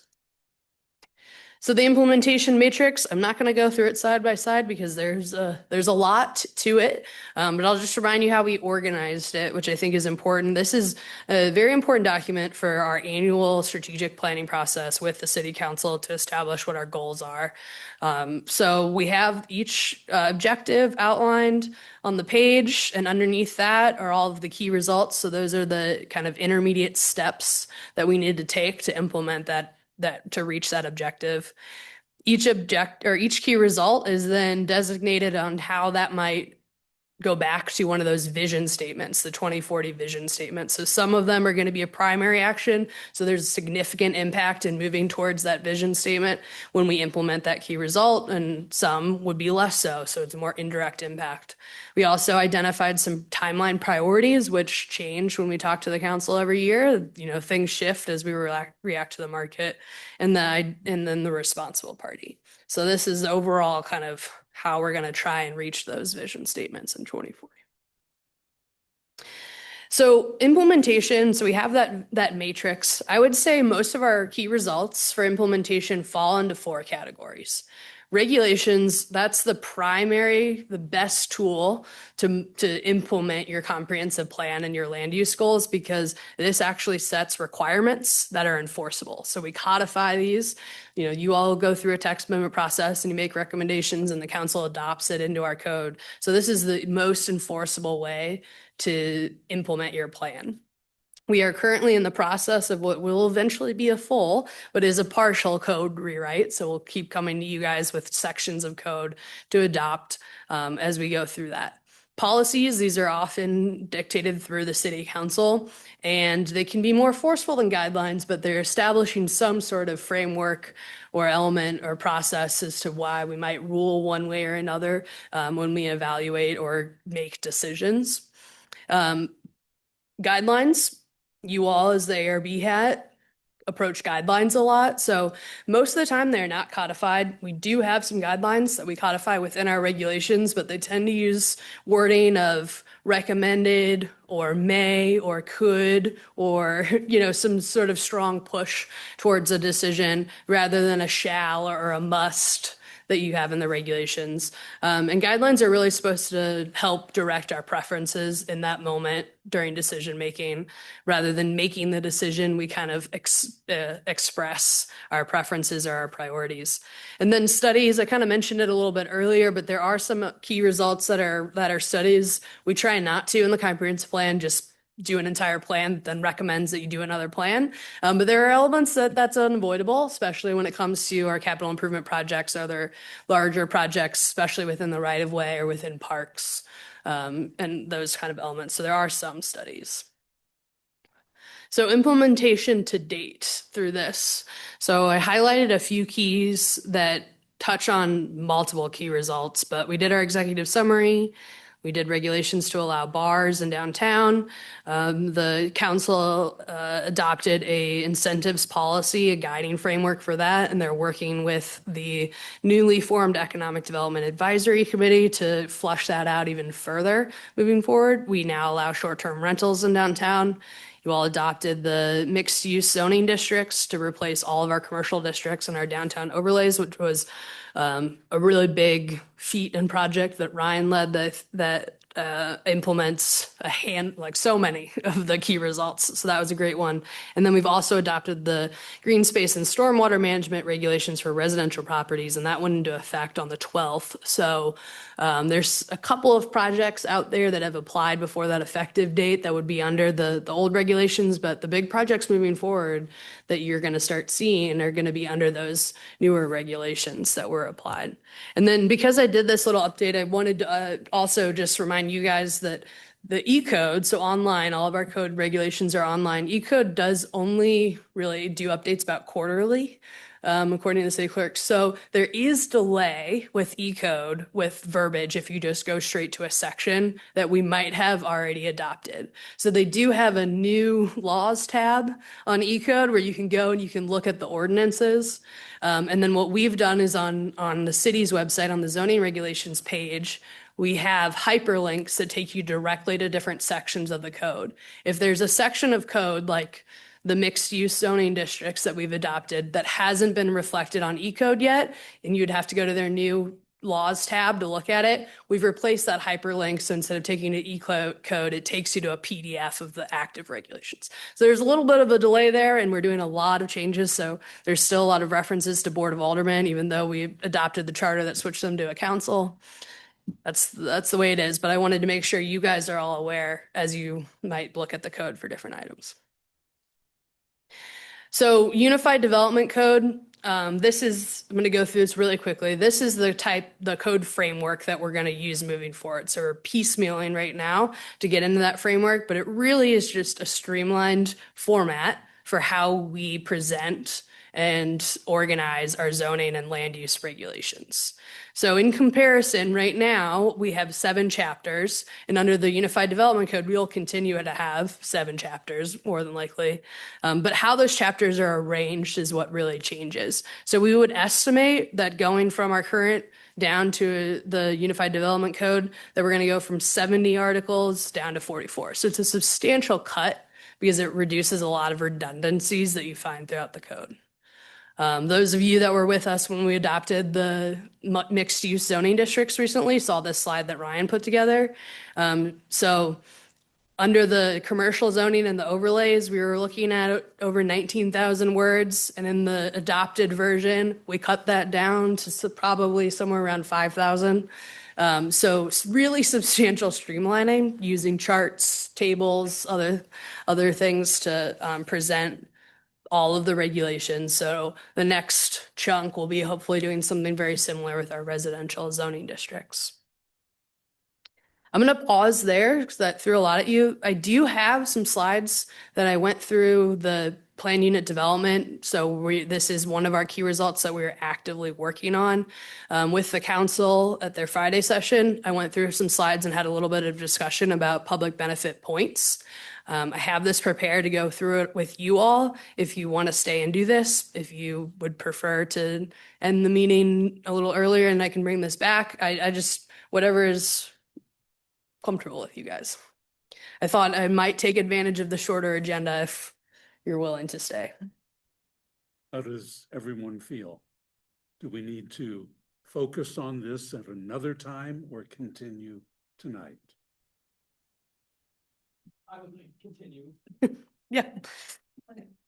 Okay. Yeah. So we're basically what I'm going to run through now, and Susan, she's ready to go because she just did it. But this is a little bit more of a facilitated discussion than some of the previous process and presentations about text amendments. So I'm going to take you through the proposed structure for plan unit developments and talk about how we want to, what benefits we might want to include, how we want to evaluate moving forward. So to remind all of you, some of you were there when we first started. We originally started this key result. So the comprehensive plan, this is an example of a key result that's very specific. It says, review the public benefit point system for PUDs to identify opportunities for better alignment with city objectives. We originally opened this up to start work when we started the work for the mixed use and residential or non-residential zoning districts. We decided to put the PUD piece on hold, finish the base zoning and come back to it. So now we're coming back. So the purpose of PUD districts, plan districts, is really to increase the design that goes into a specific project. So we're looking for a more desirable environment. We're mixing uses that might not be allowed to be mixed under the base zoning districts, or we're using a creative approach to address a problem or a site characteristic or preserve an element. It could be a natural element of the site topography, or it could be preserving a building. There's just something that's a little bit more unique about this development. So the idea being that we're implementing aspects breaching for something with the comprehensive plan goals.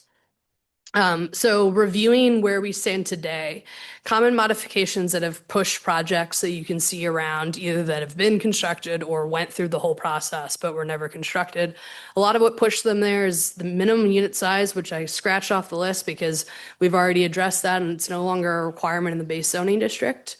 Increasing the floor area ratio from what was allowed, that's one where we've addressed a lot of that, especially within our downtown under the new mixed use zoning.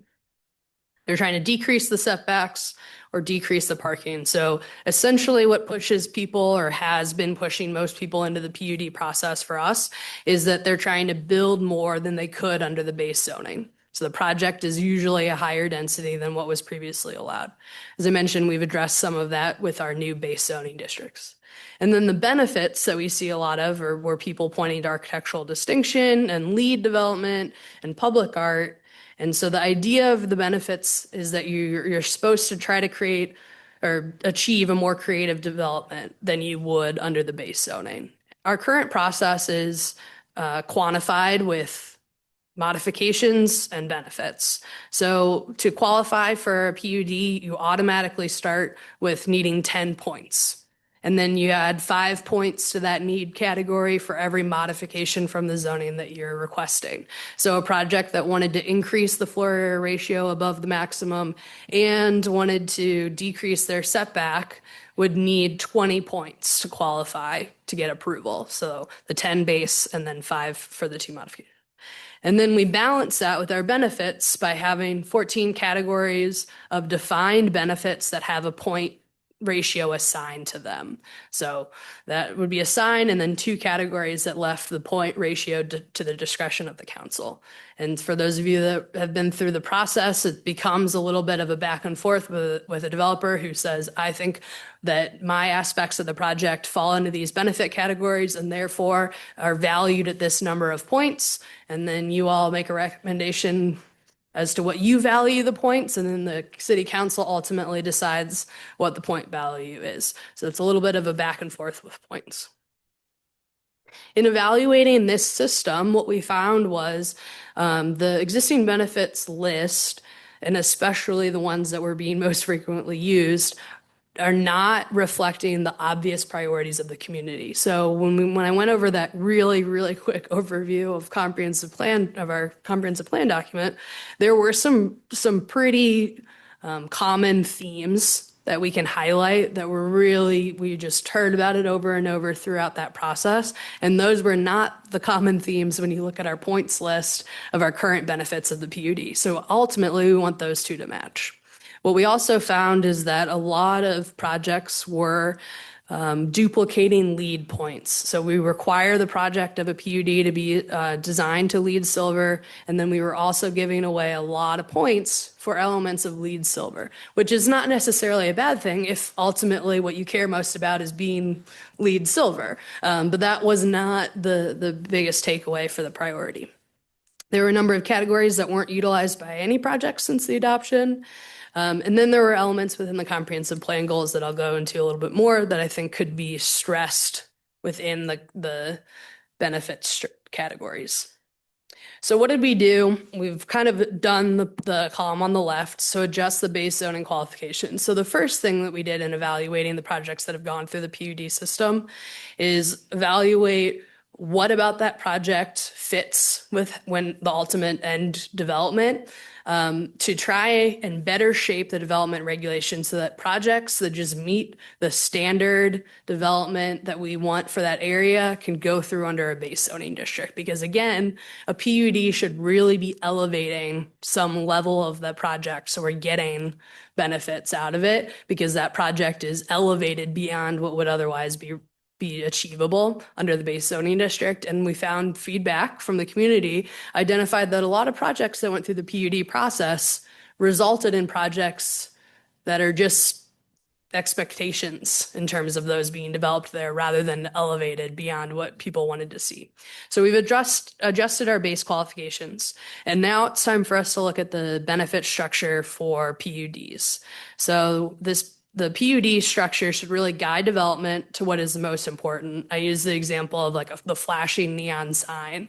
Really what we want our benefits to do is be that flashing neon sign, and this is what the community values, and this is what we want to see. And then the developer almost has to do everything they can not to implement what we want. That's what we're trying to do under the structure we'll go through shortly. So zoning regulations, I've been talking about this a lot recently. Zoning regulations facilitate development. So when development's occurring, zoning should make sure that it goes down a path where people who need to review it look at it and it fits with the context and we mitigate potential impacts. But zoning is not the driver of development. So you could have the perfect zoning code set up and never have anybody build anything because zoning doesn't result in building. It just facilitates building when it happens. So zoning's not going to be the catalyst, but it can very easily become a barrier to development. So if the market is dictating some sort of demand, we go just back to the basics of economics, supply and demand, what kind of projects are going to be feasible? What do people want to do with their property? If zoning is set up appropriately, it's going to help facilitate those projects that are kind of at that intersection of the demand, the people want this project to happen and the supply and that the money is going to be there for the development to occur. What we don't want to happen is zoning to be this little flag in the middle that slows those two down from meeting. So we want it to be predictable and we want it to incorporate our biggest priorities. But this is a PUD system, so we also want to make sure that we maintain some flexibility and discretion for the city council when they're looking at those. So what we're proposing is moving from a point system that identifies a number to a benefit to a tiered value system. So I'm going to walk through, first of all, how this is structured, and feel free to jump in if you have any questions, and then we'll break it out into pieces. For the basic qualifications for planning and development, I am not recommending that we change those right now. I think it should be larger projects because you need that larger project to kind of create the environment for this elevated design. So the requirements of the existing zoning and the size for residential and mixed use, those are going to remain the same under this proposal. What's changing then is that an application would fall into one of three tiers: the base, elevated, or premium. And what we're trying to do with these three tiers is create a platform that looks at the impacts of that. So they're building more.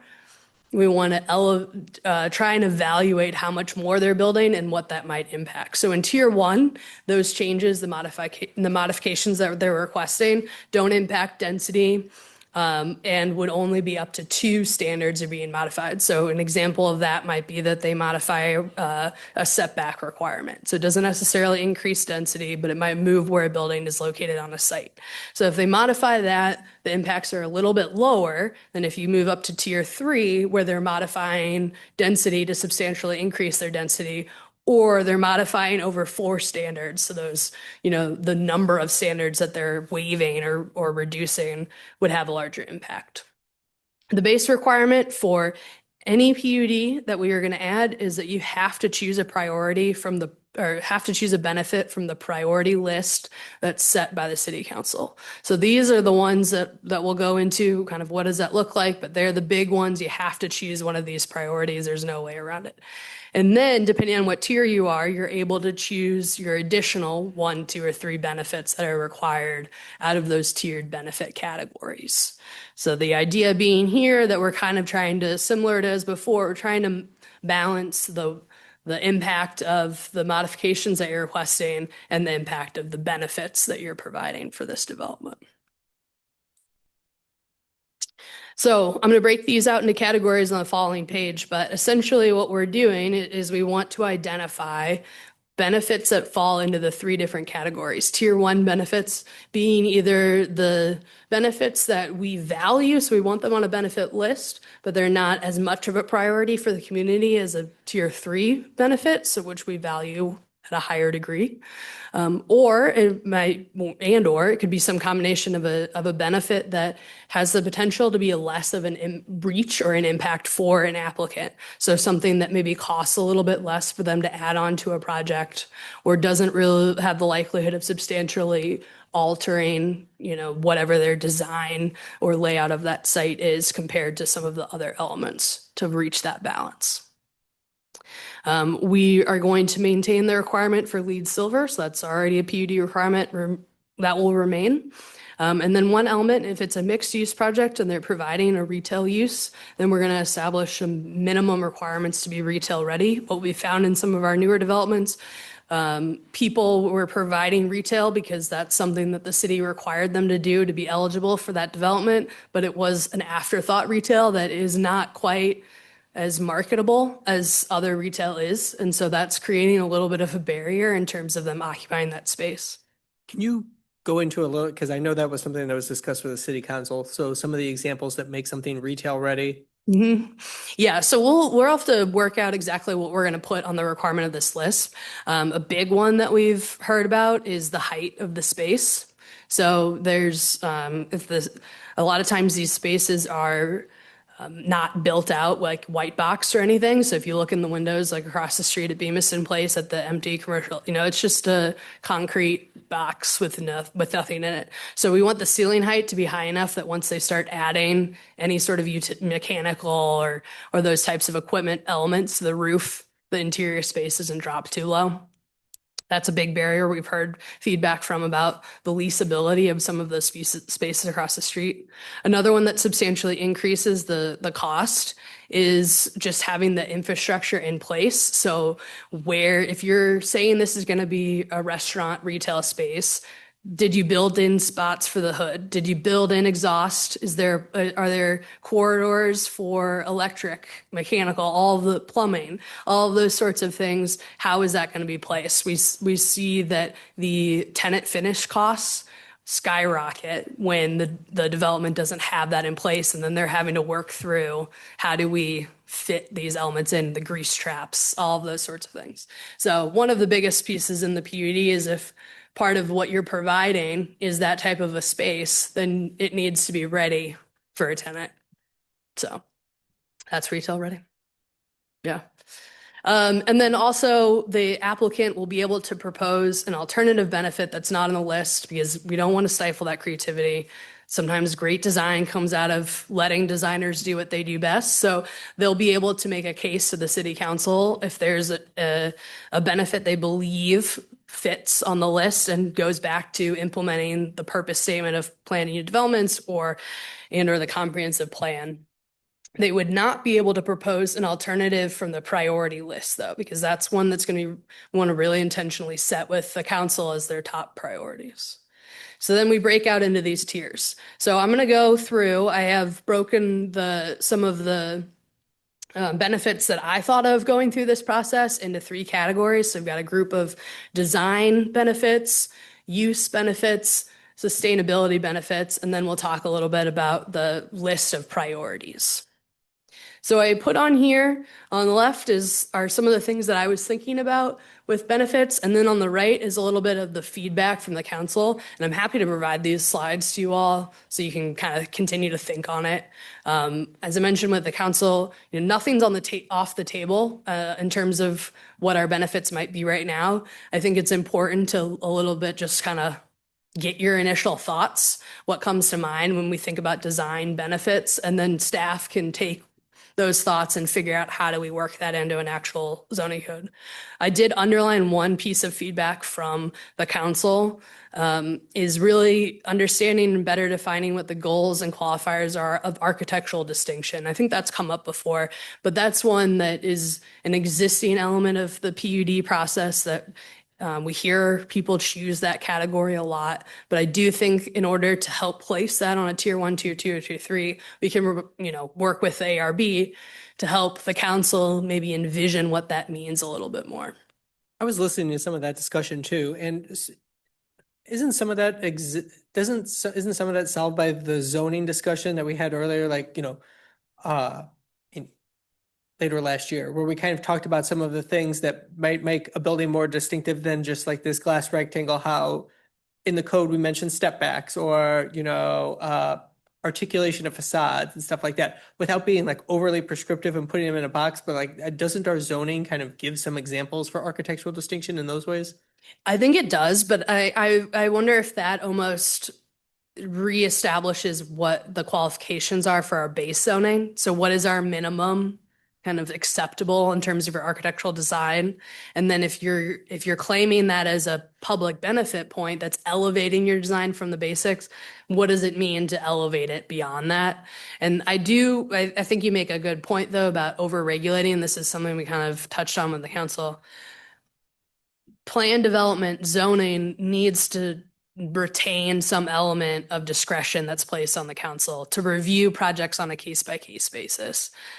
We hear the term precedent a lot in what we do here. And when we set up zoning codes, we're setting up a code that makes it okay for the council or for you all as the Plan Commission ARB to make individual decisions.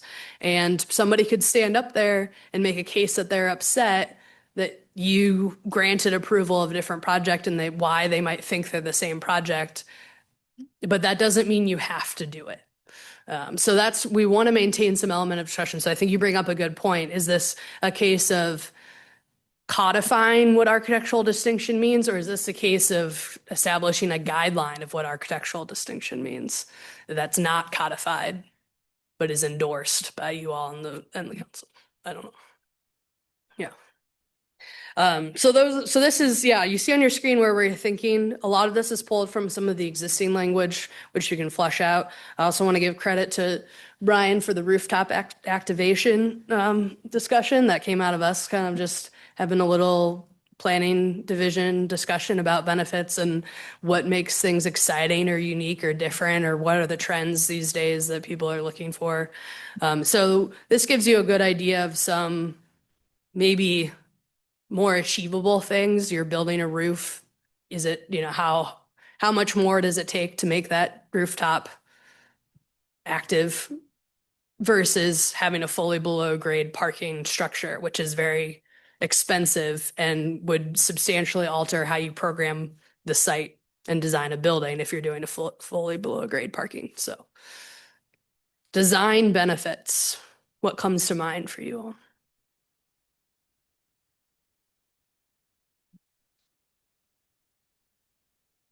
You've listed a few of them on there. Yeah.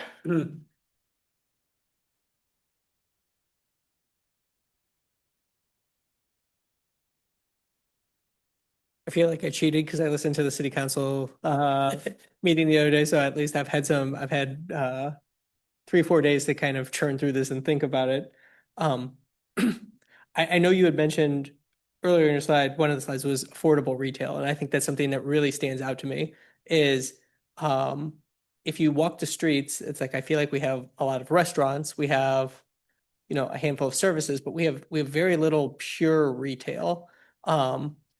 And when I look at a lot of the newer buildings we have, when you're looking at $35 to $40 a square foot triple net rents, I worry that only allows big national chains to come in and compete, and smaller, more local companies or something like that, I feel like might have had more of a foothold in Clayton before. I feel like it crowded out.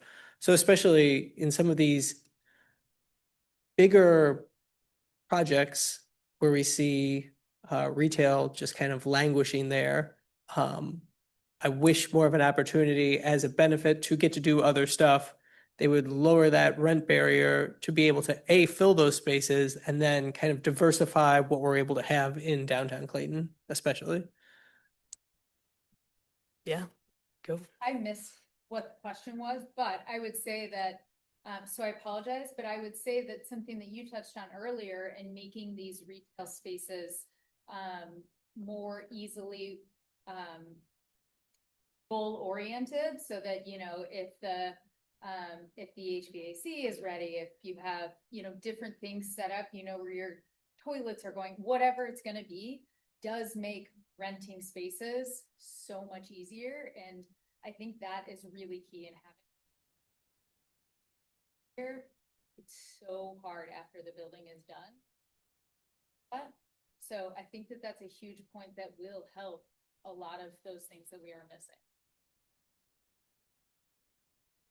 We've seen many of these come up, and the developers usually put a dollar amount to each one of them, and an additional dollar amount.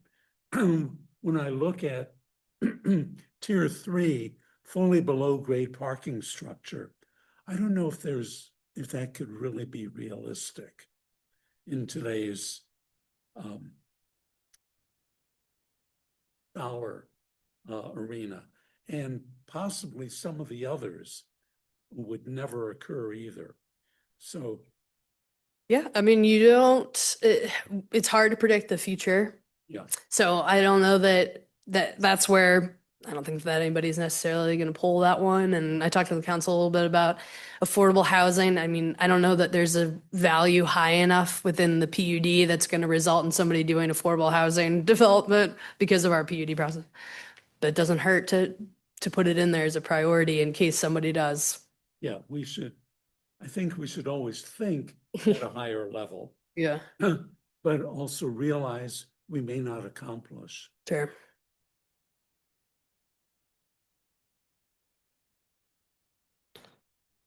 Can I say also with like the setbacks in Program Plaza or as far as publicly accessible private open space, I worry about, I think a lot of the intention around a lot of that is pure, but then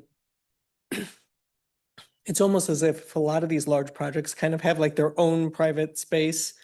I worry, like I see a lot of these spaces that don't necessarily get activated. So it's one thing to create it, but it's like, are we creating something that actually has benefit? You know, it might be relatively inexpensive in the grand scheme of things to implement, but like, are we creating a true benefit for the community? Or are we just duplicating some of what we already have around town?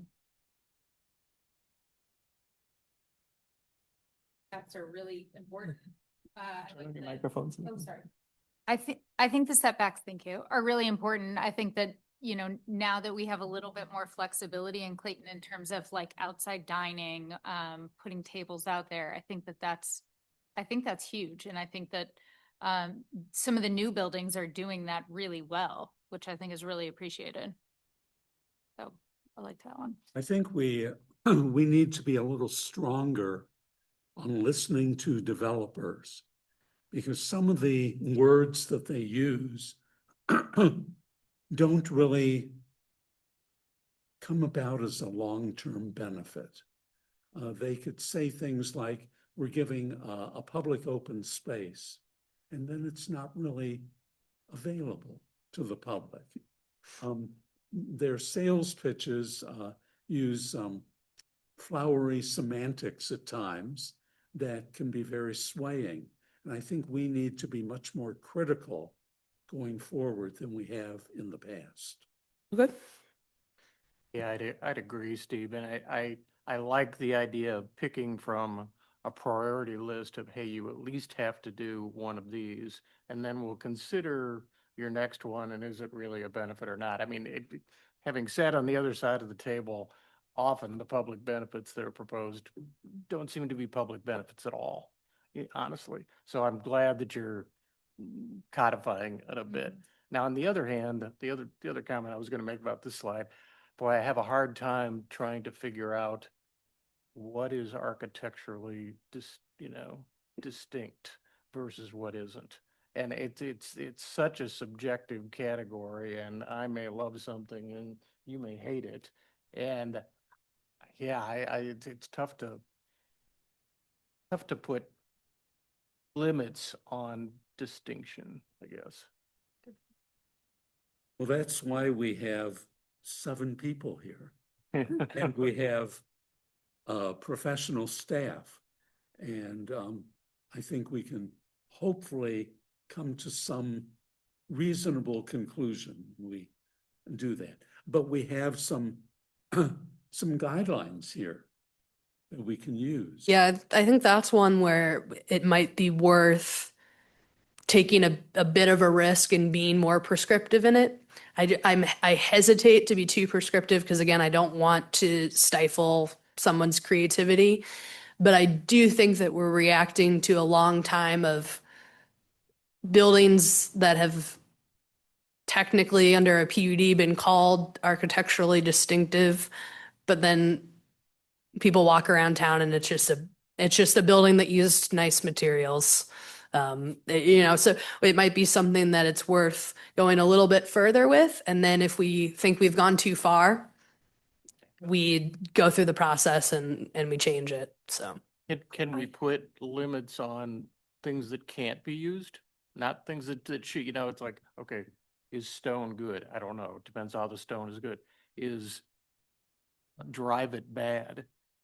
Versus there may be a way to say your building may be architecturally distinct if you don't use A, B, C, and D. I don't know if that's I don't know how people feel about that, but it might be an avenue with our material guidelines discussions that we can have. Yeah. I think one issue we've had is we see something and we say, yeah, and it's approved, and then it doesn't happen. It's changed. There's no follow through to make sure that we're getting that public benefit. The public space, the Emerson Commerce, 2 towers on the podium, the corner of Forsyth and Brentwood. There's a public space there that was a benefit that I've never seen anything where it was really open to the public. In fact, the mayor, the former mayor, had an event and it was supposed to be there and it wasn't. It couldn't be. I don't know the rationale. Yeah, and I think that's a good example of that. I believe was a certain number of days a year or something that they would agree to be available to host. So that's an example of, yeah, we went a little bit too far in the what's achievable direction. Yeah, to make I that. think it's got to be something that really is a public benefit, that it's not a stretch so many days each year, because that means someone at City Hall has to keep track of it. And you've got enough to do. Mhm. Yep. Okay. We do, excuse me, we do have a hand up. Are you guys okay if I allow this, or do you want to do public comment all at the end? I think it's better at the end. Okay. I have 3 more slides and then we will open it up. Use benefits. So in this category, didn't identify any entry level benefits, but elevating the comprehensive plan does touch on some of the missing housing types. So we don't get really residential PUDs in this process, but that might be a way to facilitate some townhomes or maybe apartments that have a higher mix of multiple bedroom units or something of that nature. And then that greater housing density with affordable housing is in the premier, but we'll have to see how we can make that one actually occur.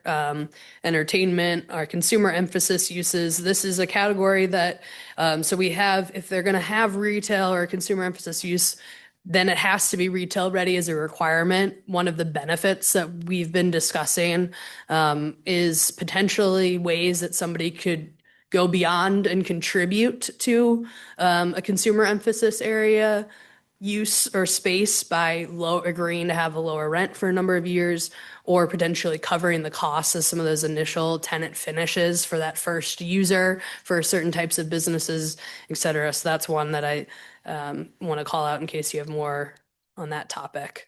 And then from the council feedback, one of the pieces that we did hear about, which you can expand on, Susan, is if you would like, is the inclusion of public parking and the concern that if we overvalue the construction of new parking, is that creating a different issue? Right. I think what we're talking about is the whole idea that, what we build determines our future. And if if we build more roads, wider roads, and we build more parking, we're going to continue to be increasingly car dependent going into the future versus getting other modes of transportation. Yeah.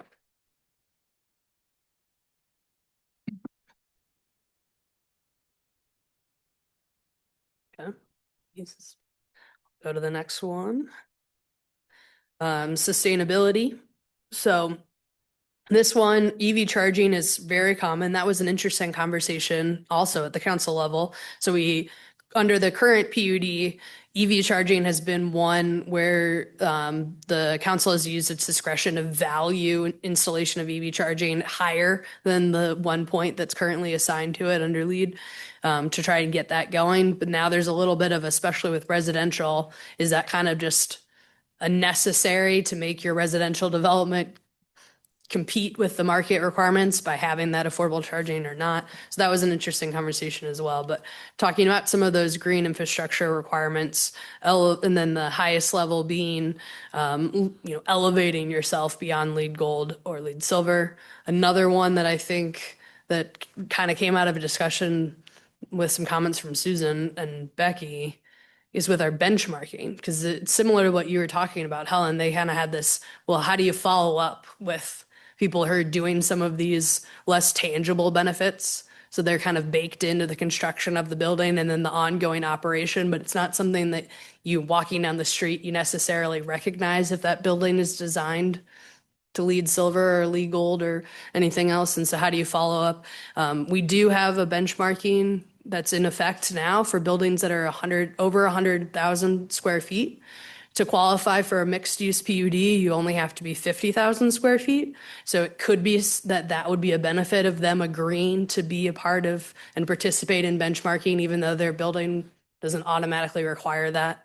So that was something that was brought up maybe to evaluate moving forward.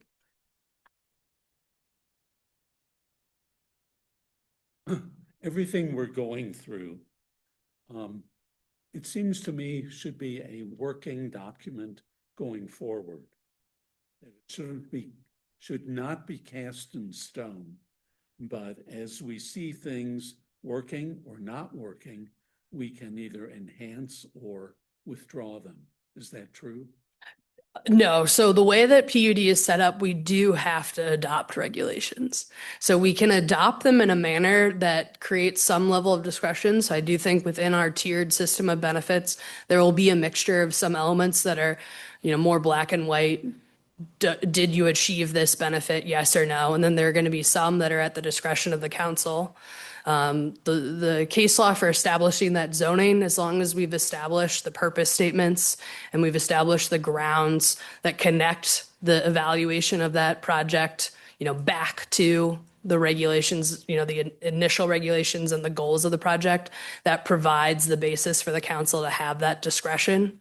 But it is codified. So if we adopt these regulations and we have a provision like this that says a tier 1 benefit is providing EV charging for 10% of your parking spaces, and we decide that we don't actually, EV charging is no longer something that we prioritize as a benefit, we would have to go through the process of removing that as a benefit. You can't just decide it's on the list, but we no longer want to let that be on the list. You have to actually remove it from the list. Well, I expected that answer because we seem to have gotten caught in our previous PUD numbering system several times. So we'll have to live with it as a codified Right.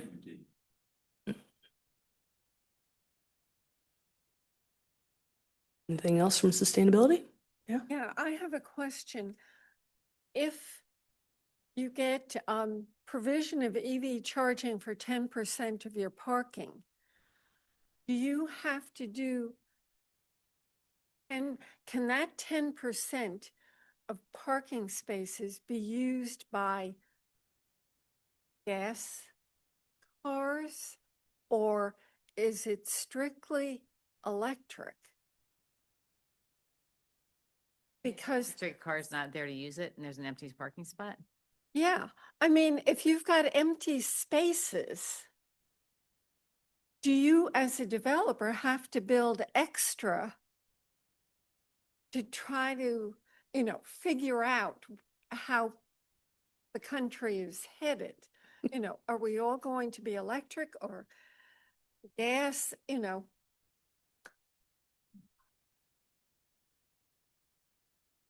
I mean, I don't think that's going to be an issue in a few years, that everybody's going to be some sort of electric. I mean, in the way that, just government laws are going, that I think it's not going to matter. It's going to be more than 10%. And I do think it's really important that they're not just ready, but they're installed, because there's often a huge associated cost in some of these multifamily buildings to actually add that. We look at Europe, the EVs have overtaken gas. We are way behind the rest of the world. And Maplewood requires EV chargers in all the new developments. And so we asked how that was going, and they said, oh, you'll get the one call complaining, then it's a nothing. And people just do it. So We should have them on the streets. we talked about that. That's a whole nother conversation. Right. Yeah, I think that would be it. It would be an interesting one to try and solve because I think, and I might have it on the next slide.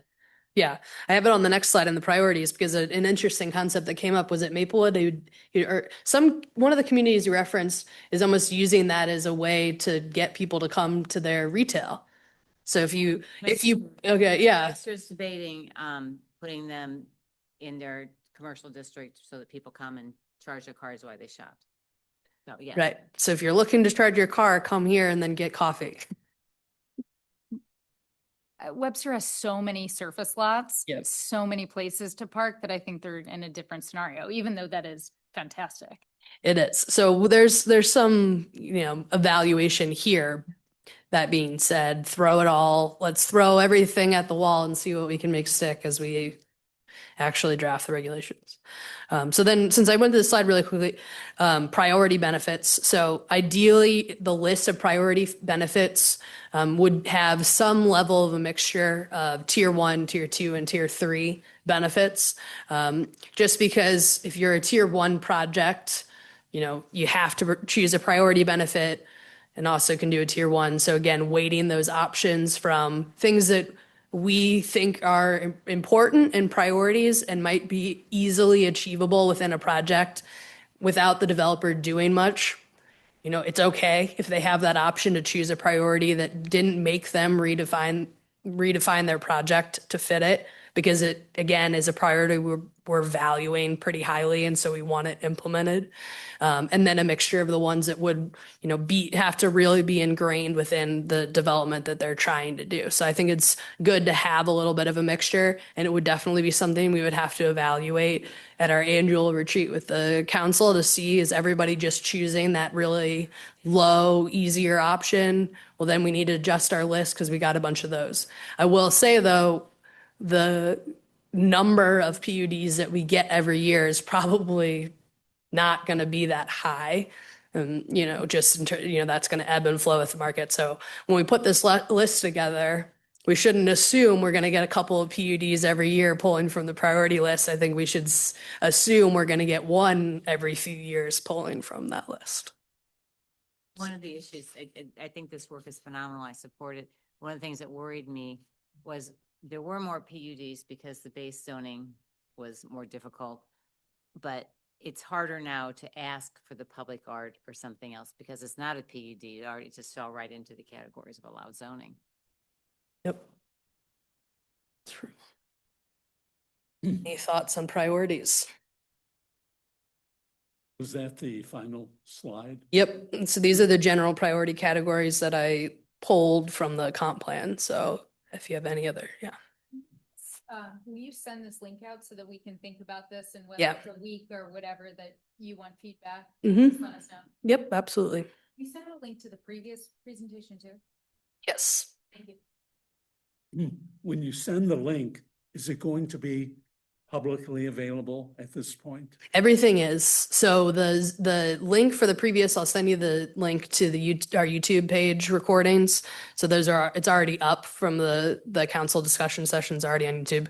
And then these are already up. I'll do a PDF version of the slides too, just so you guys can have that as well. Yeah, since about half of us are relatively new, I think a little historical knowledge would help. Sure. Yeah, if you guys Yeah. are ready, I'll open up to public feedback.